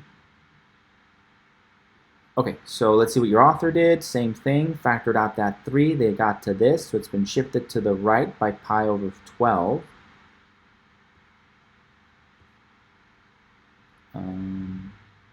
Good, okay, so they got the whole period by adding another multiple, another period to the starting point, so they get to the 5 pi over 12. That's what I got, right? 5 pi over 12, adding the shifted value of pi over 12 plus one period, which is pi over 3. So that's how you get those two. And then the author didn't find the central. Okay, well, there it is, pi over 4. So there's one period, and then, of course, it is periodic, so it begins to repeat itself after that. Any questions about this? No? No? No? And remember, I love going backwards, so on test 3, you can expect a lot of graphs, maybe something like this one. Here is the picture. Find the equation. Find a cotangent function that will give me this graph. Right? So make sure you can go backwards on this. Right? I like going backwards because I know that someone can just type this into a computer somewhere and just get the graph, but it's not as easy to go backwards if you're given a graph. Right? At least not yet. Okay, so then we can do the same thing with secants and cosecants. Right? The general form is going to have of a secant and cosecant function are going to be these two. And this doesn't even include the shift, but a period is 2 pi over k, right? So it's 2 pi over k for everything except tangent and cotangent, where the period is pi over k. Good. Okay, so here's some examples. Draw these two sketches. All right, so this one, again, the amplitude is affected by this thing, and then the period is affected by this guy over here. So, let me see something. Did they? Functions are right there. Or approaches the interval which the graph's one complete function. Okay, so we really just need to know how this period affects things, and we end up with 2 again. So that's the k. So the period is equal to 2 pi over 2. So the period is just going to be pi, right? So it's going to complete the its period twice as fast as it normally would. When we think of the graph of the normal cosecant function, it's good to think about the sine function. The sine function goes up, comes back down, and comes back down this way, like this, 2 pi, pi. And then we think about the fact that there are asymptotes here, right? Because 1 over sine, you can't have a 0. So wherever there's zeros, there's asymptotes. The graph we're going to do is going to have a 1 there and a negative 1 there, right? Because remember, we're just taking all these values and putting 1 over them, and 1 over 1 is 1. And then as we get closer and closer to 0, we'll end up with 1 over a very, very, very small decimal, so that's why this shoots off that way toward infinity. As we go this way, the sine function is going to be a very, very, very small positive decimal, so it shoots off that way. As we get closer and closer to sine in this direction, the outputs are very, very small negative decimals, so that's why this shoots off this way. And then here, the same thing. The outputs become very, very, very small negative decimals that approach 0, so they shoot off that way. So now we can erase everything else, and just the green part is the graph of cosecant of theta, right, where this is in thetas. Any questions? Y-axis and the theta axis. Okay, so keeping that in mind, how does this affect things? Well, the only thing we really need to worry about is this thing here. What do I want to say? Okay, so this affects the period, and the period is now going to be pi. So then if we chop it in half, we get halfway through there. So this just gives us that we have the pi goes there, and pi over 2 goes there, and the sine function needs to be completed in this kind of thing. So here is the sine function. But it's still going to have asymptotes here at pi over 2 and at pi. Good. Now, since this is a half here, then this is a half here.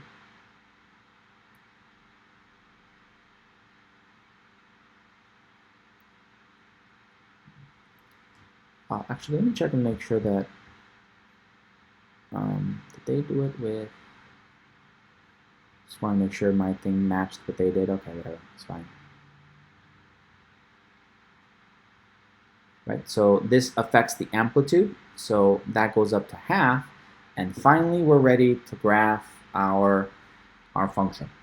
So our function is going to go from there and shoot off toward infinity there, shoot off toward infinity there, right? Because this gets closer and closer to 0. It's always a very, very small decimal, positive decimal.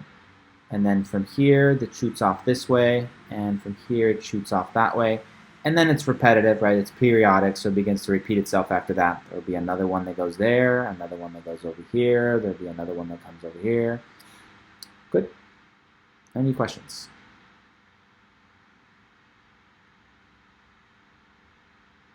No? No? No? And then this next one for part B, that takes care of part A. Part B is very similar again, except it's just been shifted, right?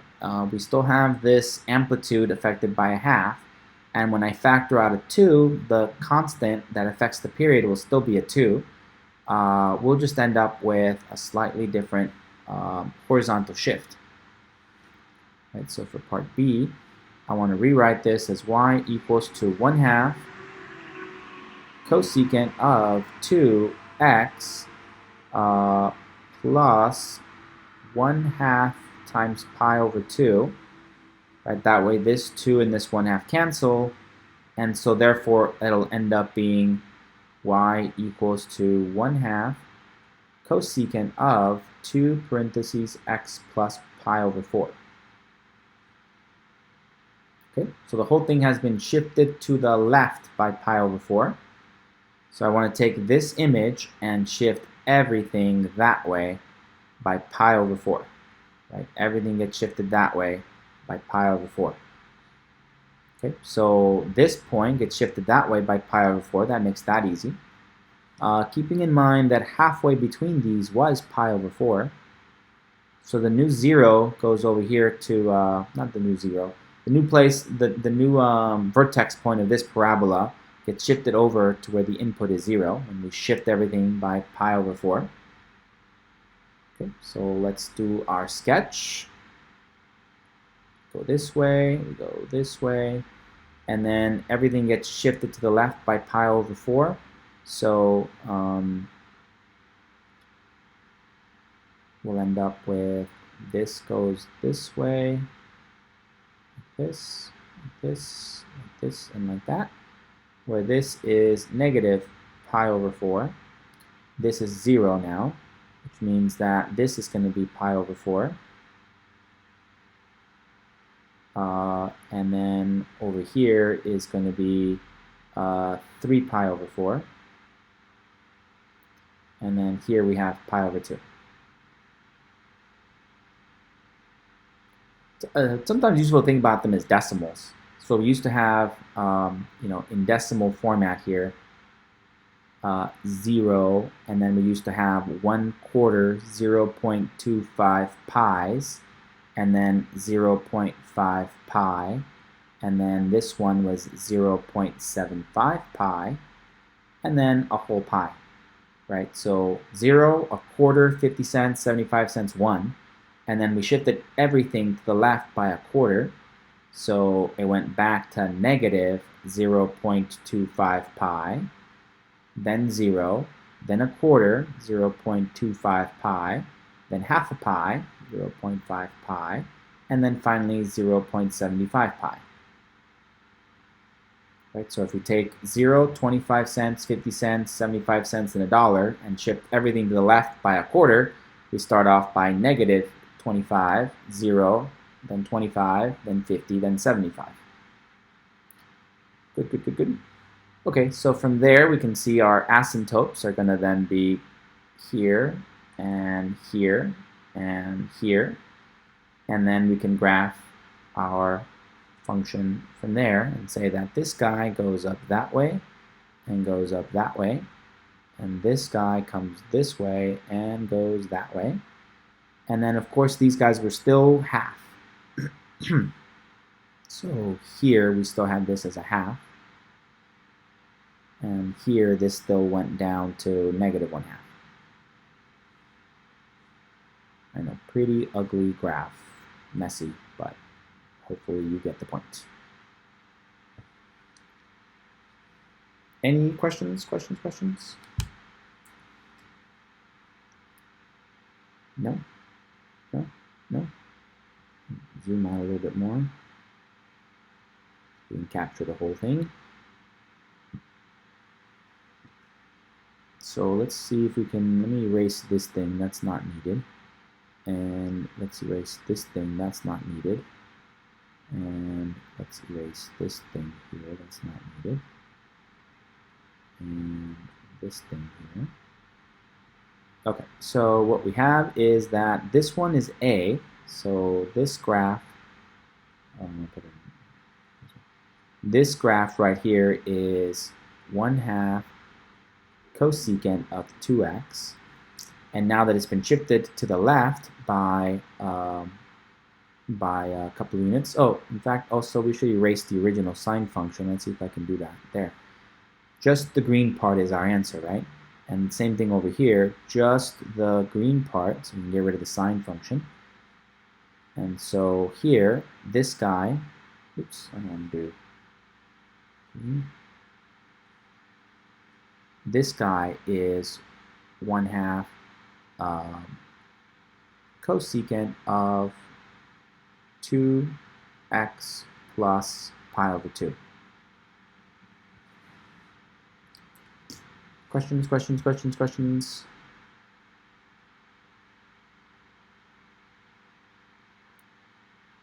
Okay, let's see what the author did. Probably same, hopefully, but better pictures. Period is pi. So that took care of the first one. And then, let's zoom in here. So then one period is this red one here. And notice that it has an amplitude affected by the half, so half up to infinity. And then from 0 to pi is one period, so halfway there is pi over 2. And then the other one has been shifted by pi over 4. So this goes to the left by pi over 4, and this goes, okay. So when one period is completed between negative pi over 4 and positive 3 pi over 4. Any questions?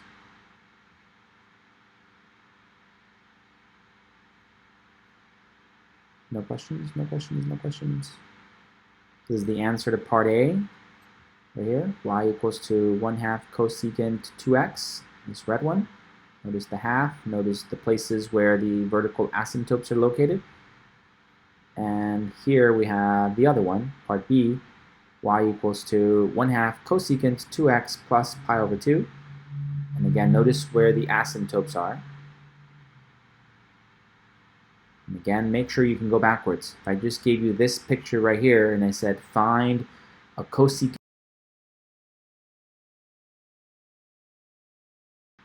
can you go backwards? Pay attention to what you would do to go backwards. Any questions at all? No? No. Okay. Graph 3 secant of 1/2 x.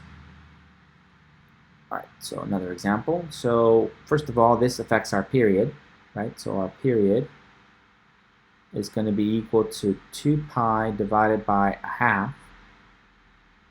So it ends up being 4 pi. Okay, so it's going to stretch it out.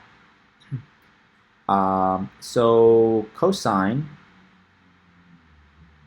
normally has this sort of a shape, like that. And then there are asymptotes here and here. And then our graph will go from there and shoot up that way. And then from there, shoot this way and shoot that way and shoot that way. Right? So this is the standard secant of x function, where this goes out to 2 pi, and here is pi, and so here is pi over 2, and here is 4 pi over 3. Oh, sorry, 3 pi over 2. 3 pi over 2. Good. Good, good, good. Okay, so now this one has been affected because now we have to go twice as far. So then we can sketch that pretty easily, I think. So now we go out to here. Well, okay, then that's just going to be 4 pi. Halfway through will be 2 pi. Halfway between there will be just pi. And halfway between these two is just going to be 3 pi. Okay, so your standard cosine function would go from here, goes to 0, experiences the smallest value there, comes back up to 0, and then experiences its maximum value there. Normally this goes from -1 to +1, but now because we have this amplitude affected by a factor of 3, this goes to there. Oh, it's not. Let's put it back. So this goes up to there, and this goes down to -3. Good. The asymptotes are now going to be at pi and at 3 pi. And finally, our graph can be drawn. So it starts there and shoots up that way. It starts there and shoots up this way. And then shoots down that way. And then shoots up that way. Good. Once you finish doing that, you got to come back and erase the cosine function. And there's your answer. Any questions? That's this green part is the answer to that. Right? Of course, we usually like to do one period starting at 0, but then, you know, this continues this way and this continues that way, and so the rest of it can be found. Good. Questions, questions, questions, questions? Fun? Okay. All right. And that's exactly what the author did. From 0 to pi, 2 pi, yep, 4 pi, okay. And so the red part is what usually is just given as one period of the graph, but we know that it's periodic and it continues, so we end up getting the same pattern if we extend it. Questions, questions, questions? Questions at all? Okay, that takes care of this section, section 5.4. So let's take a break. Let's take a 10-minute break, 10, 15-minute break, and we'll come back and tackle the last section in chapter 5. Okay, chapter 5, section 5, we're going to look at inverse trigonometric functions and their graphs. And we've already worked with inverse functions in the past, so this one should be a quick, easy section, I hope. So we're going to look at the inverse of sine, inverse of cosine, inverse of tangent, and then inverse of secant, cosecant, cotangent functions. But the first three are really where most of the work will be focused on. As you move forward, I think you'll see that inverse secant, even cosecant, even inverse cotangent are not as popular. But they appear from time to time, and they're the same concept. Okay, so if you recall real quickly, inverse functions. What are inverse functions?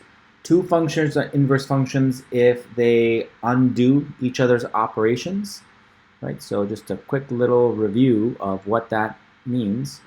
So if I have some function g of x equals to 3x plus 1, this function takes the input. Here's my input. It's going to triple it, multiplies it by 3, then add 1. Right? So step 1 is to multiply input by 3. Step 2 is to add 1 to result of step 1. To result of step 1. Okay, so if I want to undo this process, reverse it, going in backwards, I need to undo it in reverse. So the opposite of adding 1 would be to subtract. So my reverse function, my inverse function, is going to do step 1 subtract 1. Subtract 1 from the input. From the input. Like, for example, let's say that I had inputted x equals to 5. Let's just say it did that, and I input it. Okay, step 1 is going to triple it, so that's going to be 15. Step 2 is going to add 1 to it, so the output here is going to be 16. Right? 5 times 3 plus 1, 16 would be the output of this function. But now we want to undo this process, so this 16 comes over here and we stick it into this function that will undo that and get me back to 5. The first thing I want to do is strip away that 1, so subtract 1 from the input. And then the second thing I want to do is to divide by 3. Divide by 3.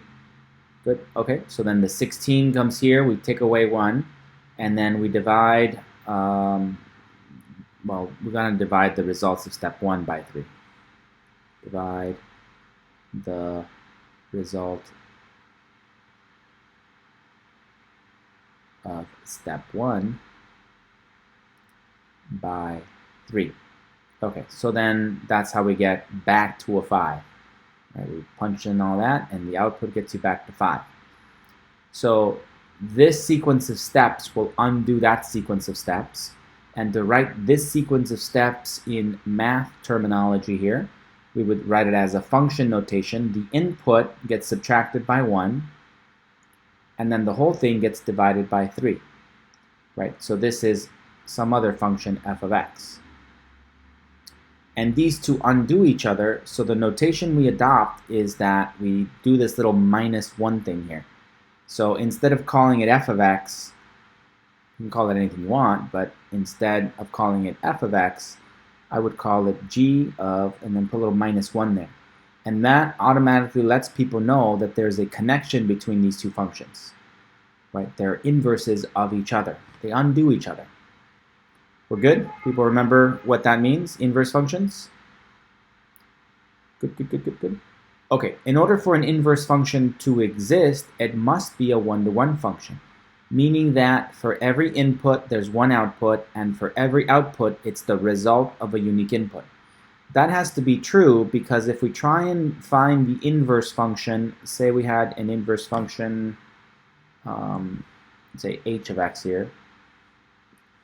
Let's say we had h of x equals to x squared, right? The problem with this is that if we try to undo this process, we run into trouble.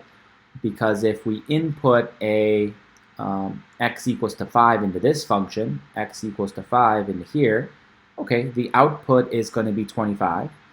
But now, if I put that into but if I also put -5, x equals to -5, well, that also leads to 25.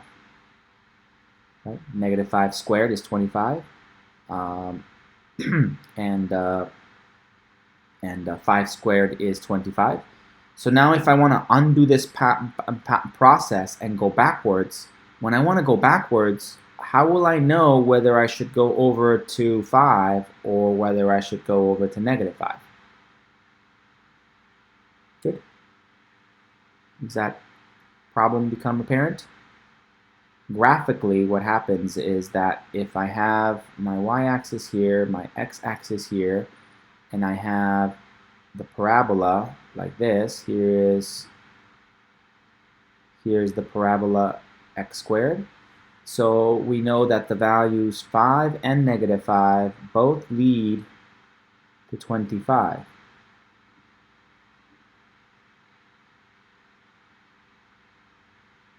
So 5 leads to 25, -5 leads to 25. But if I want to go in reverse, if I want to go backwards to undo this process, starting at 25, then starting at 25, it leads to two different outputs. Right? How will I know which one it is? Good. So this is not a one-to-one function.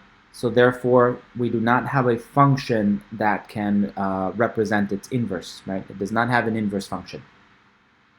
we can piece it together, like say, okay, well, let's just consider the positive side of x squared. Well, okay, we can just deal with that side. Or just deal with the negative side. Okay, we can deal with that side. So if you're thinking the answer is this, this works for just the positive side. And this one works for just the negative side. Right? But there isn't a unique single function that will always work. Does that make sense? This is for x greater than 0. Say greater than or equal to 0. If I stick to just positives, then the 5 gets squared, that gets to 25. We plug it in here, and we get to negative. Okay, we get to 5. So it works for all the positive ones. And this one works for all the negative ones. But there isn't one unique function that will do that. In order for a function to have an inverse function, it must be one-to-one. Right? That's what they're reminding you of here. The author is reminding you that for a function to have an inverse function, it must be one-to-one. Good. Any questions, any questions, any questions? So one-to-one function is a function such that every input has one unique output, and every output is the result of a unique input. Remember, we did the horizontal line test of a graph. Will tell us if the graph is one-to-one. Good, good, good. Okay, so going back to the sine function, we're trying to find the inverse of a sine function. And if you recall, a sine function looks like this, the general shape of the sine function. Comes up and comes back down and comes back down and goes like that, right? So every input, every time you think of an angle, let's stick to degrees, right? So this is 180 degrees, this is 360 degrees, this is 270 degrees, and then over here is 90 degrees. Okay, every time you think of any angle, say we think of angle 80 degrees, right there. This comes up to there, and then comes up to here. It'll give me an answer, right? There is every angle you can think of has one unique output. You can trace it up to the graph, and we get one unique output. However, when we want to go backwards, when we start off with whatever this was, sine of 80 degrees, some value there, there is more than one answer because there's that one over there. Right? Here, what is sine of 80 degrees? Mode, and then degrees, sine of 80, 0.9848. 0.9848. 48. That's sine of 80 degrees. Okay, that's what this is, 0.9848. But there is another angle over here. According to my graph, there's another angle over here such that sine of that angle is also going, let's call it A. It's getting really ugly. Let's call it A. There exists some other angle over there such that sine of that angle gives you 0.98. And remember that this thing is periodic. It's going to continue to come back up here and come back down here and come back down there. So if I kept going, there would be another one over there. There is another angle over here, angle B, such that sine of B also gives you the 0.9848, and there's another one over there. And if we go backwards, this thing repeats itself, comes back down this way, comes back up that way. And so if we go backwards, there's a negative angle over here that's also going to give me the same answer. In fact, there's an infinite number of angles such that sine of that angle equals to this decimal. Good, so there's no way to go backwards. Right? We have the same problem that we did with squares, except now it's an infinitely large problem because there's an infinite number of answers. Before there was always two answers. 5 or negative 5 lead to 25. When you want to go backwards, which one is it? Whereas here, 0.9848, go backwards, find the angle such that sine of that angle gives you this. I don't know, there's an infinite number of them. Good. So what do? Well, we restrict our domain. we restrict the sine domain to a portion of it such that that portion becomes 1 to 1. Remember, 1 to 1 means that every angle leads to one decimal, and every decimal is the result of a unique angle, right? So we restrict it, and then you can restrict it in lots of different ways, but the most common way that just about everyone has done it is to restrict it from there to there, from negative 90 to positive 90 degrees. Right? It's just a nice convenient section of the sine function, right? That goes like this. Just this little wiggly part that goes from there to there is just a nice convenient choice that such that every value from negative 1 to positive 1 is experienced exactly one time by a unique angle. So just in this little wiggly part, it's considered 1 to 1.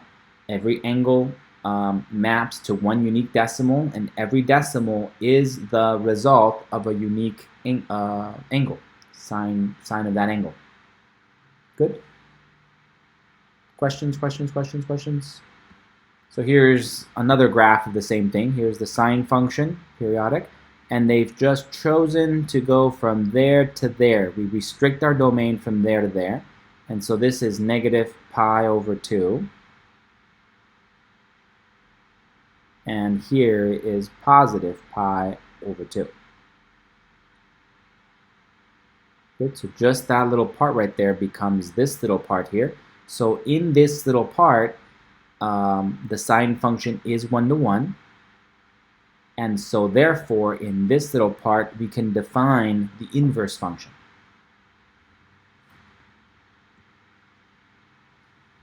Good? Questions, questions, questions, questions?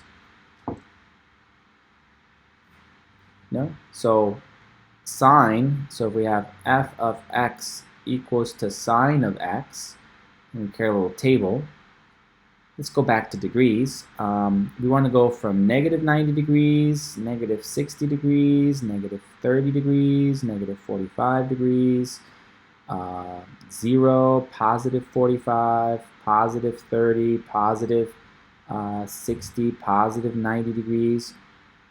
Right, so if this is the angle theta, and then we have sine of theta here, well, I don't know why I went from x and then back to theta. Now let's stick to theta, that's good. F of theta equals sine of theta, or in this notation, y equals to sine of theta. Okay, so this is theta there. Okay, so looking at our graph, we know some standard ones. We know that 0 leads to 0. We know that 45 leads to square root of 2 over 2. We know that 60 degrees leads to half. Sine leads to root 3 over 2, and that 90 leads to 1. Right? And then from the picture, I can tell that this is going to be negative 1. So this is going to be negative root 3 over 2.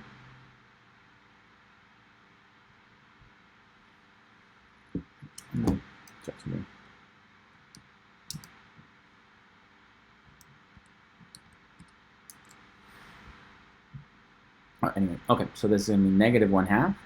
This is going to be negative root 2 over 2.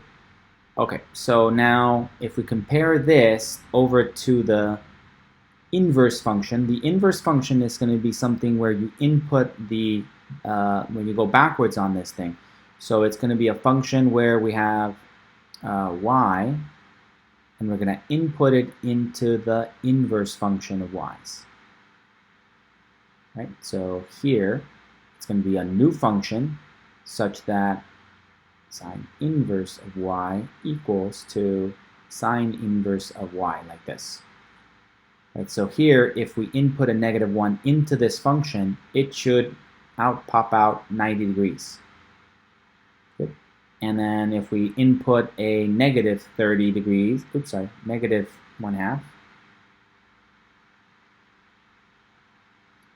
negative 1/2, out should pop out negative 30 degrees. Good. We get the picture? If we type in root 3 over 2, out should pop out 60 degrees. Good. On the sine function, we would type in 60 degrees, which is somewhere around here. That leads to root 3 over 2. And then if we want to go backwards, get to this. Any questions? No? So we know what it should do, right? It should read this in reverse.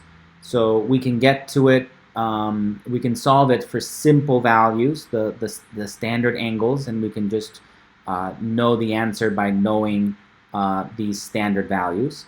Of course, for more complicated ones, we have to rely on technology to find them. Good, so we'll have a nice happy little button on our calculator to do that.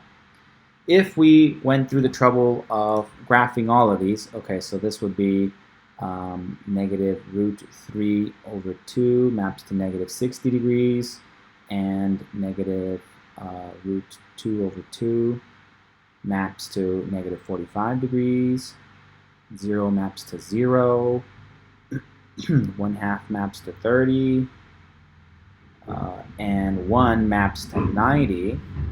Okay, so now if we wanted to graph this thing, we would get this picture. Right? Notice that 0, 0, this guy, 0, 0 is right there. Good. And we have 1, 90. 1, 90 is right there, which is 1, pi over 2. And negative 1 maps to negative 1 maps to negative 90. Right from here. So that's how we get negative 1 maps to negative pi over 2. Okay, so anyway, we get this general shape as the graph of sine inverse theta. Notice that the domain is going to be from negative 1 to positive 1, inclusive of the endpoints, and the outputs are angles from negative 90 to positive 90. Good. So for the sine function, the domain is equal to negative pi over 2 to positive pi over 2. And the range is going to be from negative 1 to 1. And so now if we go into the inverse function, the domain is going to be the range of that one, right? Since we're going backwards, negative 1 to 1. And the range is going to be negative pi over 2, comma pi over 2. Any questions about that? No? No? No? No? No? Okay, so we have some idea of what the sine function should be doing. It is, by definition, a function that will undo, two functions that will undo each other. That's what sine functions are.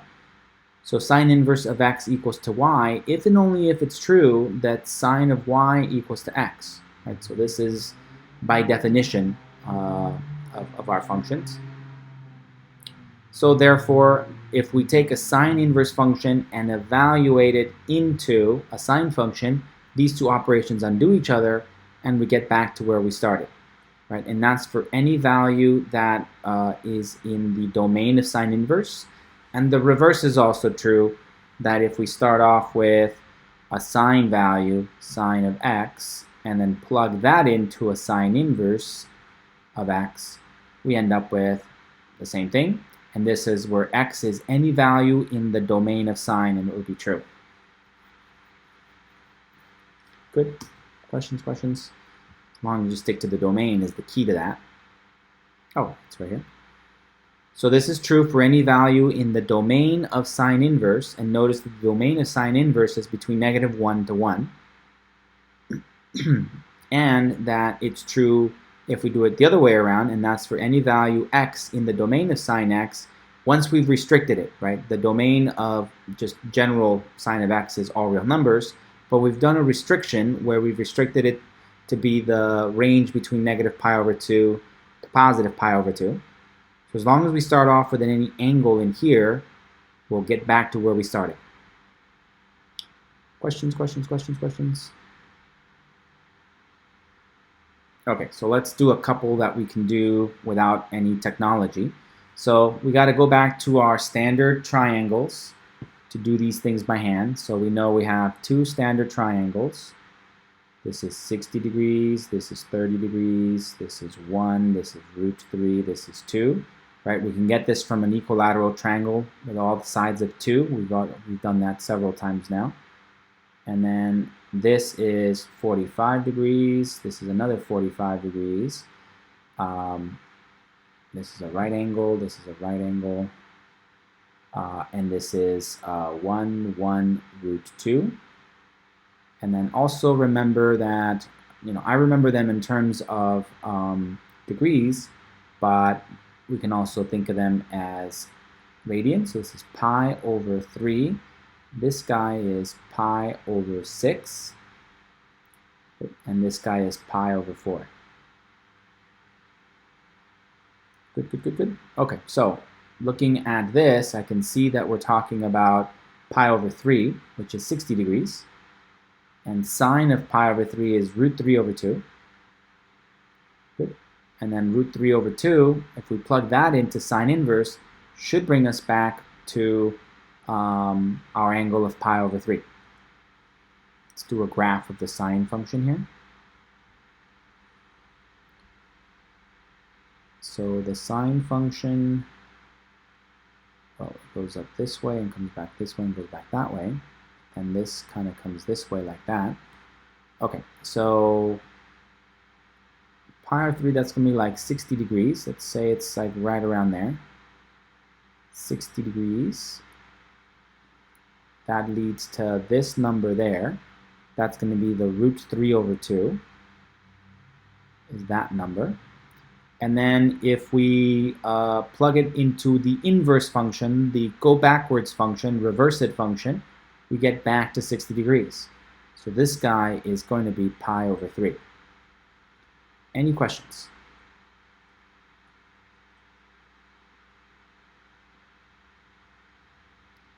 Good. Good, good, good, good, good. Okay, now 2 pi over 3. 2 pi over 3 is not in quadrant 1. It's in quadrant 2, right? Since this is 2/3 of pi, this is 0.67 pi. So on the unit circle, going back to the unit circle, x, y, this guy is going to travel from there all the way to somewhere over there. Right? There's going to be some angle there, like that. That is 2 pi over 3, which means that the reference angle over here is going to be pi minus that. So this is 2/3 pi, so this is just pi over 3. Okay, so this guy over here is a distance of pi over 3 on the unit circle. And so now if we take pi over 3 and think about it back in quadrant 1, well, that's just this over here. Right, so if we go back to quadrant 1 and think about a reference angle value that's over here, that's pi over 3 radians. Or equivalent, you could say that the arc distance there is pi over 3. They both mean the same thing. A radians angle of pi over 3, or a distance along the curvature of the unit circle being pi over 3, same thing. But now if we drop down a line here and make this into a triangle, we have our right triangle, and so therefore we have this guy. Good. Okay, so from sine of, so we know that sine of 2 pi over 3 is then going to be equivalent to sine of pi over 3. Right? The sign is the same. They're both positive there. Right? The sign is the y-coordinate of the ordered pair. It's the height of this triangle.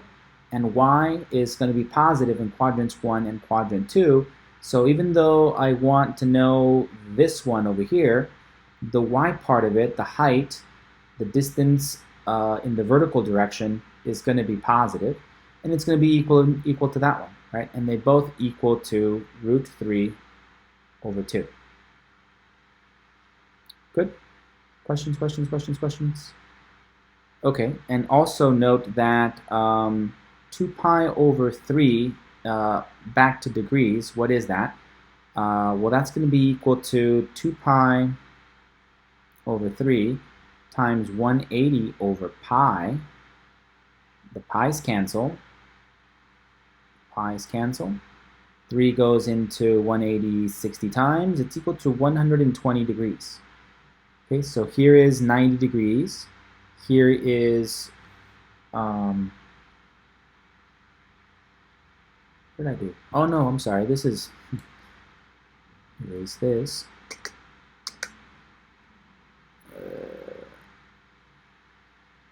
This is 180 degrees.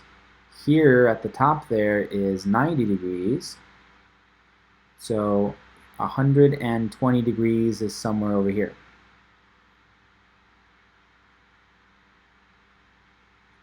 Well, my picture is ugly, as you can imagine. It's right there.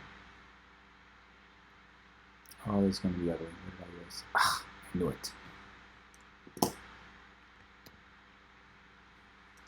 Well, I can't erase it, so it's that guy. Good? Okay, so 120 degrees, sine of it leads to root 3 over 2. Good? But now, if I want to go backwards and plug that answer, right, this part right in here is root 3 over 2. But now if I plug in sine inverse of root 3 over 2, it's not going to lead me back to this answer. It's going to lead me back to 60 degrees, right? Because by definition of an inverse, sine inverse, we restrict our domain to only be values between negative 90 degrees and positive 90 degrees. It doesn't know how to output 120 degrees. Does that make sense? So here it almost looks like they undo each other and you get the pi over 3. Here they do undo each other, they undo the operations, but because of the restricted domain, this guy is equal to pi over 3. Okay? Any questions about that? That's usually pretty tricky for people, right? So the result of the sine inverse will always be an angle between negative pi over 2 and positive pi over 2. Always. Good? Any questions, any questions, any questions? No, no, no? Okay, let's look at a couple other things. Let's see, the author did the same thing. So this gives you pi over 3, and then this one also gives you pi over 3. Same thing. Okay, inverse cosine function, very similar. We have a periodic cosine function, here it is. But then in order to make it a one-to-one function, we restrict it. Now the restriction is a little bit more convenient here. Since it starts off at 0. If we cut off our domain from 0 to pi, we can experience every single value of our outputs exactly one time. From negative 1 to positive 1, every single value between negative 1 and 1 is experienced exactly one time in this little segment of the cosine function. So every angle leads to a decimal. Every decimal is the result of a unique angle. Good. So in this little segment, it's 1 to 1. So we restrict our domain to go from 0 to pi, and we end up with this little graph right here. And so this graph is inverse cosine. Good? Okay. All right. So the inverse cosine function is defined a similar way as the inverse sine function. Good. Except that here we restrict our range to go from 0 to pi. In the sine inverse one, it was from negative pi over 2 to positive pi over 2. Good. And again, by definition, it must mean that cosine inverse of x equals y if and only if it's true that cosine of y equals to x. Or the other way around.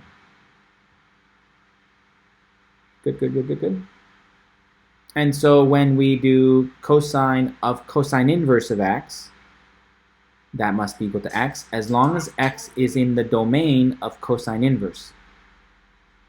And the other way around. If we do cosine inverse of cosine of x, it equals x as long as this input value here is in the domain of the cosine function, which in this case has been restricted to be a value between 0 and pi.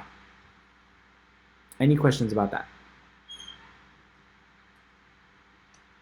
Good. Okay, so if we graph the cosine inverse function, it'll look like this. We can achieve this in much the same way as I was doing the sine function. Good, good, good, good. Okay, so now let's tackle this again. So again, we can tackle these by looking at our standard triangles. This, as we already saw, is 2/3 pi, so that's going to lead over to quadrant 2.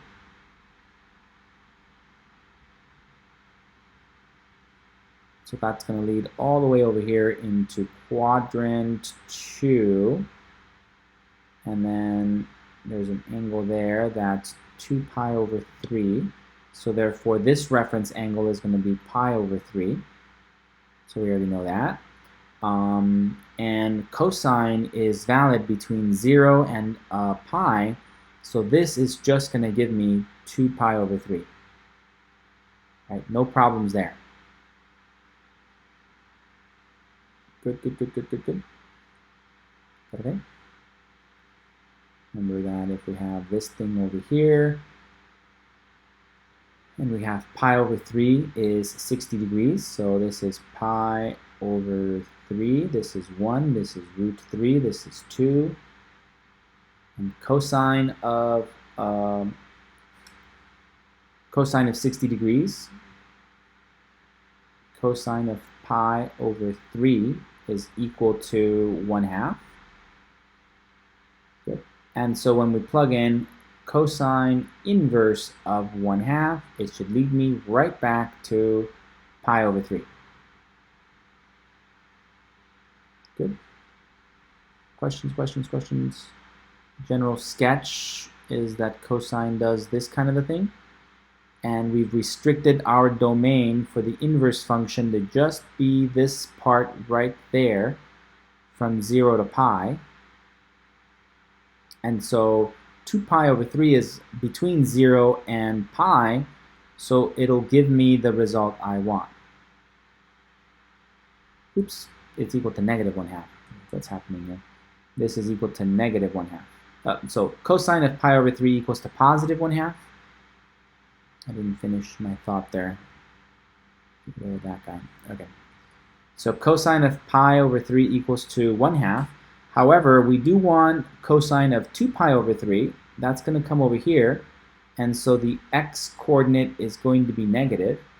So we can say that cosine of pi over 3 is almost equal to cosine of 2 pi over 3, except they're going to be off by a minus. Right, so is equal to 1/2, but cosine of 2 pi over 3 is equal to negative 1/2. Good, so that would be like right here. This is 2 pi over 3 right there, and then that leads to a point right there, which leads you to negative 1/2. And when you go backwards into the cosine inverse function, it brings you right back to 2 pi over 3. Any questions? No? Okay, what about this one? All right, well, first of all, we have to recognize that this is not in quadrant 1 or 2. It is, if we convert it into a decimal, 5/3 pi. That's almost equal to 2 pi. That's equal to 1 2/3 pi, or 1.67 pies. So that's going to be in quadrant 4. Quadrant 4. Good. So it's going to do one complete lap and end up way over here. Let's put it in green. It's going to start off there and go way, way, way, way all the way around to somewhere over here. And then, there we go. That's our angle. Right, from here all the way over there, that's 5 pi over 3. And so this distance there, we're missing another pi over 3. That would get us to 6 pi over 3. That would be 2 pi. So this guy is pi over 3 over here. So it's got a reference angle of pi over 3. So it has something to do with the half. And we're in quadrant 4, so notice that in this case, cosine of 5 pi over 3 is going to be equal to cosine of pi over 3. So they both get you the same answer. And so let me create a little triangle here. So if we stop here and then we drop this line and create the triangle, then this angle in here will be pi over 3. Pi over 3. And so we're back to this reference guy. And luckily for us, the x-coordinate is positive. Right? The base of this triangle, the x part of it will be positive, just like it's positive in quadrant 1. This one could be thought of as quadrant 1 if I draw it right in here. Not going to because it's already pretty messy. But anyway, so then we can conclude that cosine of 5 pi over 3 is equal to cosine of pi over 3, which gives you 1/2. Good? Good, good, good. Okay, but the problem is that when we input 1/2 into here, right, this is 1/2, but when we think about cosine inverse of 1/2, we're not going to get back to the 5 pi over 3, it's going to give us to the pi over 3. Right? Here is positive 1/2. Here is the result of this guy. So here's 1/2. It goes there and it comes down here. This is pi over 3. But then if you go way over here into quadrant 4, that's where 5 pi over 3 lives. Right? And it's not in the domain of the cosine inverse function. So this answer here is going to be pi over 3. Is the point of all this. Any questions about that? No? No, no, no, no? Good? No questions, no questions, no questions, no questions. Okay, author did the same thing. That looks good. And then tangent inverse functions, same thing. Tangent inverse of x equals to y if and only if it's true that tangent of y equals to x. And our domain is from negative pi over 2 to positive pi over 2. Luckily for us, one period of a tangent function is 1-to-1. We don't have to restrict its domain in any kind of special way. The graph already works. We just have to pay attention to the domain and range, right? So the tangent function, is it graphed here? Yeah. So here is a graph of one section of one period of tangent. Notice that the domain of this one by itself is right here, and the range is all real numbers, right? So for this one, this function here, the domain is from negative pi over 2 to pi over 2, just the red part, not including the endpoints, right? Because they're asymptotes.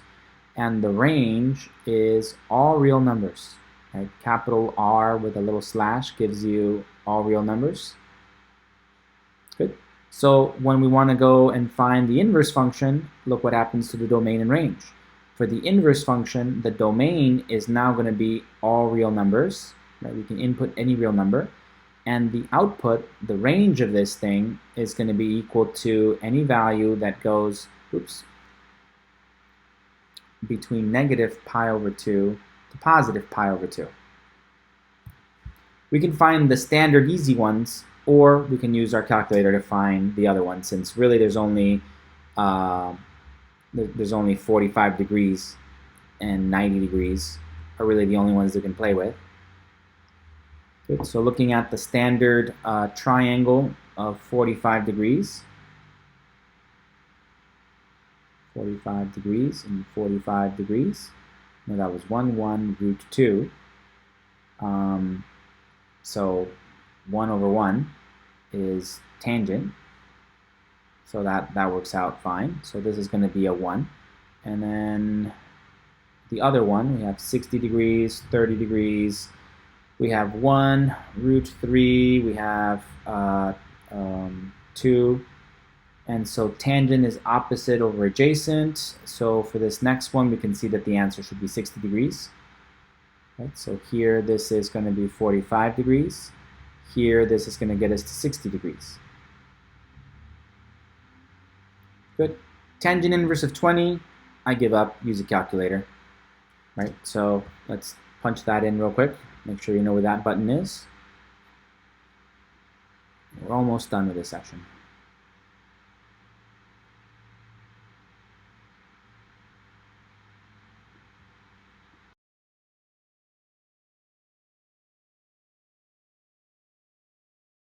Okay, so make sure you check your mode. My mode is in radians. So let me put it over to degrees. Degrees. Okay, so then quit out of here, clear, and I want to hit tangent inverse. That's this button right there. So second, tan inverse of 1, just to confirm my answers. Yep, 45 degrees. And tangent inverse of root 3. Root 3. Oops. Back on. Root 3. 60 degrees, great. And so now tangent inverse of 20 gives me that. Okay, so I know that this should be 87.13 degrees. And then I can also convert that into radians if I wanted to. Good. Questions, questions, questions? Good. So in radians, it gives you 1.52084 radians. Good. So 45 degrees, 60 degrees, and then this is the last one. Okay. Very similar action for the inverse secant, cosecant, and cotangent functions. We got to think about their graphs, and then we have to restrict the domain in order to have a one-to-one function. There's lots of ways to restrict them, but here is just one popular way, right? So we're looking at our secant function is all of it. All these parabolas, parabola facing up, opening down, and right, and then cyclical. But we're just going to restrict our attention to this part and this part, because together the red part, this part, and this part allow us to experience every value from negative infinity up to 1 exactly one time. It maps in a one-to-one way with this part of it, and then it maps one-to-one from 1 to positive infinity with this part of the red function. Now, lots of other people, lots of other authors like to use this part of the function as well. There's lots of different ways to cut it so that you experience every single value in our range by a value in our domain exactly once, right? To force it to be a one-to-one function. But this author just chose to do it this way. There's nothing wrong with it. It's just a little different. So we're just going to have this little part and this little part, and when we graph it, we end up with this. Like I said, inverse secants, inverse cosecants, inverse cotangents are usually, like their graphs are usually not that popular. So just understanding what they're supposed to be doing and making sure you understand what that means when you use technology to find the results is all that really matters. Okay, so we do the same thing with cosecant.